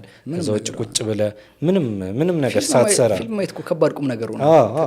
ኢቭን ቁጭ ብለህ ምንም ሳትሰራ ቁጭ ማለት አሁን በጣም ለአይምሮህ ብዙ ነገር ይሰጣል። ስታይ ስልክን ታውጣለህ የሆነ ነገር እያየ ነው እንጂ አሁን በቃ በፊት እንደዚህ በአንድ ነገር ላይ ፎከስ አድርጎ ማንበብ ሰዎች አሁን እያጠኑ ላይቭ ላይ አይቼዋለሁ። ላይቭ ገብቶ ወረቀት እያነበቡና በቃ አይ ቲንክ ከስልካችን ጋር እንትን ይፈልጋል። በመጀመሪያ እንግዲህ የቢሄቪየራል ሳይንስ የሚለው እንትን ሰብሚት ማድረግ አለብህ። ኦልሬዲ ይሄ ነገር ከኔ አቅም በላይ ነው ብሎ ማመን አለብህ። እኔ ደግነቱ እንዳልኩ ቲክቶክ ለረጅም ጊዜ አልተጠቀምኩምና ሰዎችን የሚያዘናግ ለምሳሌ አሁን በጣም የሚመስጠኝ ነገር አይደለም ቲክቶክ ስለ እየገለጥኩ ምናምን ሙሉ ቀን ሙሉበት አይደለም። ጀስት ስገባ ያለው የሆነ የተጻፈልኝ ነገሮች ካዱ ቼክ ለማድረግ ሞክራለሁ። በጣም እንትን ከቲክቶክ ይልቅ እኔ ፌስቡክ ነው ለረጅም ጊዜ ሜቢ 13 ዓመት በላይ ምናምን እንትን ብዬዋለሁ። እዛ ላይ ያለው የፌስቡክ አልጎሪዝም እንደውም እኔ የበለጠ እንትን ያደርገኛል እና ሜቢ በባህሪም ሊሆን ይችላል እንትን አይለኝም። ቲክቶክ ያን ያህል ሰቦኝ እንትን ጊዜን የሚሻማብኝ ነገር አይደለም። ግን እንዳልከው አንዳንድ ጊዜ ይታወቀኛል ከኦኬ ምን እየሆንኩ ነው፣ በጣም ሰዓት በጣም ሲበላብኝ የሆኑ ነገሮች ለማድረግ የምጠቀምበትን ሰዓት እንትን ሲለኝ ይታወቀኛልና ለምሳሌ ምን አደርጋለሁ እኔ አሁን በግል የምጠቀመው እንትን የሆነ ማነብ ከሆነ ማነብበት ክፍል ስልኬን አላስቀምጠውም። ኦልሬዲ ወይ ሳሎን ከሆነ ያለሁት መኝታ ቤት ስልኬን ትቼው እመጣለሁ። እንደዛ ከአካባቢ ባራከው ቁጥር እንትን ለማለት ስልክ ኪስ ውስጥ ሲሆን በደመ ነፍስ ትገባለህ። ጸጉርን መጠቅለል ለምደህ ጸጉርን ስትቆረጥ እጅ ይሄዳል ወደ ላይ ይሄዳል። ኦልሬዲ ሲያጣው ግን በቃ እንትን ትለዋለህ። ኢንቫይሮንመንት በጣም ማተር ያደርጋል። እንደውም በሃርድ ኮፒ የሌሉኝ መጽሐፎች ሁላ ምንድነው የማደርገው በኖርማል ስልኬ ላይ ከሆነ ታነባለህ፣ ግን የሆነ ሳለ በቃ ዲስትራክሽኑ አለ። ይሁን ነገር ሰውነት ይፈልጋል የለም በተደጋጋሚ የምታደርጋቸውን መከፍታቸውን አፖች ለመክፈት እና ኦልድ ስልክ አለ የሆነ ሳምሰንግ ጄቱ የቆየ ስልክ እዛ ላይ ነው መጽሐፎችን ማስቀምጠው ምናምንና ሜቢ የግዴታ ስልክ አስፈላጊ በማይሆንበት ሰዓት ታነብ እነዛን ስልኮች ነው ማስቀምጠው። በተቻለ መጠን ከዲስትራክሽን መራቅ፣ ፊዚካሊ ሊረብሹ ከሚችሉ ነገሮች መራቅ ይመስለኛል። እኔ እንደዛ ነው የማደርገው። ቆይታችን ወደ መጠናቀቁ ነው። እንግዲህ የቀረ ሀሳብ ካለ እንቀጥለዋለን። አንተ ሀሳብ አለ የምትለው ነገር ካለ ግን እንደ ማጠቃለያ 5 መጽሐፎች ወይ ደግሞ ካለህም 10 መጽሐፎች አሁን ካወራናቸው ጉዳዮች ጋር ሊሆን ይችላል አንተ በተለያየ መንገድ የጠቀሙ የወደድካቸው ደስ ያሉ እና ኢምፓክት ያላቸው የሌላቸውም ሊሆኑ ይችላሉ ብቻ ሰጀስት የምታደርጋቸው ሜቢ አሁን ይሄን ቪዲዮ ላይ የሚችሉት ሜቢ እኔን ቲክቶክ ላይ የሚያውቁኝ ሰዎች ስለሆኑ ከእኔ ሀሳቦች ጋር የሚሄድ ፖለቲካ ግዴታ እኔማ በተደጋጋሚ የምለው እኔ የማወራው ፖለቲካ አይደለም። በአብዛኛው ሰው ፖለቲካ ይላል እንጂ እኔ የማወራቸው ነገር ፖለቲካ ነክ ሊሆኑ ይችላል። ከአስተዳደር ጋር ስለ ሀገር ስለ ስነ መንግስት እንዴት ካሁኑ የተሻለ እንሆን የሚሉ ጉዳዮች የሚያሳስባቸው ሰዎች ካሉ ብዙ ጊዜ ቲክቶክ ላይ በገባቸው አጋጣሚ የመጽሐፍ አንድ መጽሐፍ የምን ጊዜ ምርጥ የምትሉ ይሉኛል። አንድ በጣም ከባድ ነው። የተወሰኑ ግን በተለይ ኢትዮጵያ እንደ ሀገር የሆነ ነገር እንደ አስተዳደር እንደ መንግስት እንደ ፖለቲካ የሆነ ሀሳብ ማመንጨት እፈልጋለሁ ወይ የሆነ ችግር ላይ የሆነ ነገር ሶሉሽን መፍጠር እፈልጋለሁ የሚል ሰው በመጀመሪያ ከግሎባል ትሬንዶችን ቢያጠና በጣም ተመራጭ ነው ያሉ። ለምሳሌ ሀገራት እንዴት ተሰሩ፣ ፈረንሳይ እንዴት ተሰራች፣ የፈረንሳይ ሀገረ መንግስት ግንባታ እንዴት ነው፣ እንግሊዝ እንዴት ተሰራች፣ ስፔን እንዴት ተሰራች፣ የአውሮፓ ሀገራት፣ የኤዥያ ሀገራት እንዴት ተሰሩ፣ ማህበራዊ ለምሳሌ ቻይና እንዴት ነው የተሰራችው፣ የቻይና ማህበረሰብ እንግዲህ ይታወቃል። ቻይና ሲባል አይምሯችን ላይ የሚመጡ አሉ የወርክ ኢቲካቸው ምናምን እንዴት ተሰሩ የሚለውን ከኢትዮጵያን ፖለቲካና ታሪክ ከማንበባቸው በፊት ያን የሆነ ኮንክሪት የሆነ ነገር ይዘው ሲመጡ የኢትዮጵያን ታሪክ ሲነባ አሁን ስናስበው በቃ እንዴት ነው አሁን ሊታረቅ የሚችለው ብለን በጣም እንጨነቃለን። ግን ከዓለም የተለየ ምንም ነገር የለንም። በ16ኛው ክፍለ ዘመን ላይ ዓለም የነበረው ነገር ሜቢ የኛ ወደ ኋላ መቅረታችን ካልሆነ በህዝብና መንግስት መካከል ያለው ግንኙነት ምናምን ተመሳሳይ ነው። ሶ የዓለምን ታሪክ ዓለም እንዴት ችግራቸውን እንደፈቱ ሀገራት እንዴት አንድ ሀገረ መንግስት ጠንካራ ሀገረ መንግስት ህዝቦች የኔ የሚሉት ሀገር እንዴት ገነቡ ኔሽን ገነቡ የሚለውን ለማየት ግሎባል ትሬንዶችን ማየት ያስፈልጋል ብዬ አስባለሁ። ከዚህ ጋር በተገናኝ 2 መጽሐፎችን ልጠቁም። የመጀመሪያው ፔዛንት ሲንቱ ፍሬንች ሜን የሚል ስሙ ማን ነበረ? ደራሲውን ረሳሁት መሰለኝ። እዚህ ላይ ስለምንጽፍ ዌበር ነው ሙሉ ስሙን ላላስታውስ እችላለሁ። እዚህ ጋር እንጽፈዋለን። ዌበር የሚል ሰው የጻፈው መጽሐፍ ነው እና ስለ ፈረንሳይ ሀገረ መንግስት ግንባታ ነው። ትንሽ ቆይቷል ካነበብኩት እና እሱ በጣም መነበብ አለበት ብዬ የማስበው ነው። የፈረንሳይ ሀገረ መንግስት ግንባታ በምታነቡበት ጊዜ በጣም ብዙ ትሪገር የሚያደርግላችሁ እኛ ሀገር ኦኬ የእኛ ሀገር እንደ የሚያጨቃጭቀን እንደ ስብራት የምንቆጥረው ነገር ምናምን ብዙ ነገሮች ሊንክ ያደርጋል ብዬ አስባለሁ። እሱም ቢያነቡ ጥሩ ነው። ከዛ በኋላ የማግና ካርታ የሚል ደግሞ መጽሐፍ አለ። እሱ ደግሞ ዳን ጆንስ ይመስለኛል የጻፈው። መጽሐፎቹ ትንሽ ቆየት ስላሉ ደራሲዎቹን ከተሳሳትኩ እታረማለሁ። ማግና ካርታ ማለት እንግዲህ በ1215 የእንግሊዝ እንግዲህ ዘውዳዊ አሁንም ሞናርኪው ሴሬሞኒያል ይጠቀሟቸዋልና በመንግስትና በህዝብ መካከል ያለውን መሰረታዊ ግንኙነት መልክ የያዘበት ጊዜ ነበረ። ከዛ በፊት በቃ ዜጎች ሰብጀክት ናቸው። ነገስታት እንደፈለጉ ማድረግ ይችላሉ። የሀገሪቷን በጀት እንደፈለገ እንትን ማድረግ ይችላሉ እና የዛን ጊዜ በመንግስትና በህዝብ መካከል ያለው ግንኙነት የተሰመረበት የዜጎች መብት በስነስርዓት እንትን ያለበት ነው። እንግዲህ 1215 ማለት 13ኛው ክፍለ ዘመን ማለት ነው። ከ7 ክፍለ ዘመን በፊት ነው ያ ኤክሰርሳይዝ የነበራቸው እንግሊዞች። እንግዲህ አሁን ያ ዲሞክራሲ ስናየው የ700 ምናምን ዓመት እንትን ነው። እኛን እየዞሩ ይጫወቱብናል። እና በተለይ ይሄ ማግና ካርታ የሚለው መጽሐፍ እኛውን ለምሳሌ መንግስት ምንድን ነው፣ ህዝብ ዜጋ ምንድን ነው የሚለው ነገር ብዙ አንወያይባቸውም። ምን አይነት ሀገር ይኑረን የሚለው ነገር ላይ በተደጋጋሚ እንጨቃጨቃል እንጂ እንደው መንግስት ለምን አስፈለገ፣ ህዝብ ሰው እንዴት ነው በሀገር ውስጥ የሚታየው የሚሏቸው ነገሮች መሰረታዊነት ሊሰመሩ የሚገባቸው ጉዳዮች ላይ አሪፍ ሀሳብ ያለው መጽሐፍ ነው። ከሀገር ውስጥ ደግሞ የግድ በተደጋጋሚ ማነሱ የግድ መነበብ አለበት ብዬ የማስበው የነገረሰ ገብረሕይወት ባይገረኝ መንግስትና የህዝብ አስተዳደር በጣም በጣም በጣም ክሪቲካል ነጥቦችን የሚያነሳ 1916 ነው የታተመው። ከሞተ በኋላ ነበር መጽሐፉ የታተመውና 1916 ማለት 102 ዓመት ሆኖታል መጽሐፎቹ። ግን አሁን ስታነበው ሜቢ እንደ ክሪቲክ የሚሰጥባቸው ነገሮች ምንም ልዩነት የለውም እና በቃ እንደ ሀገር ፈቅ አለ ማለትም ምናምን በደንብ ታይበታለ። ከዛ በተጨማሪ ደግሞ ዝም ብሎ ትችት ሂስ ብቻ ሳይሆን በጣም ብዙ ሶሉሽኖችን እዛ መጽሐፍ ላይ በተደጋጋሚ ያስቀምጣል። እነሱ ነገሮች ዲስከስ ቢደረጉ በጣም ይጠቅማሉ ብዬ አስባለሁ። ከዚህ በተጨማሪ በአሁን እንግዲህ የሀገራችን ፖለቲካ ችግር ወደኋላ መዘን ስንመለከቱት ችግሮች ተመሳሳይ ናቸው። ጊዜው ይቀያየራል እንጂ በእነዚህ ጉዳዮች ላይ ደግሞ ምንድነው መፍትሄው፣ እንደ ፖለቲካ ምን አይነት አካሄድ ልንከተል ይገባል የሚለውን ሰዎች ማየት ከፈለጉ የልደቱ አያሌው መድሎትን መጽሐፍ ቢያነቡ በጣም አሪፍ ነው ብዬ አስባለሁ። 4 ጠራሁኝ አይደለ? 5 ለማድረግ ሆይኔሽንስ ፌልን ሰዎች ቪዲዮን በተደጋጋሚ የምሰራበት ነው። ሰዎች ቢያነቡት በሀገራት መክሸፍና በሀገራት አለመሳካትና መሳካት መካከል ያሉትን ቫሪያብሎች የተለያዩ ኤግዛምፕሎችን እየጠቀሰ የሚያስረዳ በጣም በጣም በጣም አሪፍ የሆነ መጽሐፍ ነው። እነዚህ ብዙ መጽሐፍ አላነበው፣ የተወሰኑት በእኔ ንባብ የሚመጡልኝ መጽሐፍቶች ናቸው። እነዚህም ቢያነቡ የሆነ ነገር አእምሯቸው ላይ ይጭራል ብዬ አስባለሁ። ለነበረን ቆይታ እናመሰግናለን። በመጨረሻ ግን የምትለው ነገር ካለ የሆነ የቀሩ ቃላት ረበሽኝ እስቲ። በጣም አመሰግናለሁ። ኮንተንቶችን ያለው ለሀሳብ እንደዚህ ስፔስ መኖሩ በጣም ጥሩ ነው ብዬ አስባለሁ። ስለጋበዝከኝ አመሰግናለሁ። ይሄን ደግሞ ደግመን ደግሞ በሌሎች ሀሳቦች ደግሞ ደግመን መገናኘታችን አይቀርም። ያው ትንሽ ራቅ ይላል ሰፈር ጊዜውን ራቅ እናደርግ እስከዛ የፕሌን ምናምን ይኖራል የፕሌን ታክሲ እንደ ዱባይ። እናመሰግናለን። የነበር ነው ከዮናታን ጋር ነው። ዮናታን በቲክቶክ ፕላን ዜድ በሚል አካውንት የተለያዩ ፖለቲካል፣ ሶሻል እና ብዙ የሀገር፣ የህዝብ፣ የግለሰብ በጣም ብዙ አይነት ሀሳቦች ላይ ሀሳቦቹን ያነሳል። በጣም ብታዩት ጥሩ ነው ብዬ አስባለሁ። በእርግጥ እኛ አስተዋውቀን ብዙ እንትን ላይሆን ይችላል፣ ግን ደግሞ እንድታዩት እንጋብዛለን። ስለነበረን ቆይታ በጣም በጣም እናመሰግናለን። ያው አትጥፋ ነው የምንለው። እስከ ሳምንት በእኛ ህግ እኔ እስከ ሳምንት ስል እንግዳው ነው ቸርን ሰንብት የሚለው። እኔ እስከ ሳምንት ቸርን ሰንብት እስከ ሳምንት ቸርን ሰንብት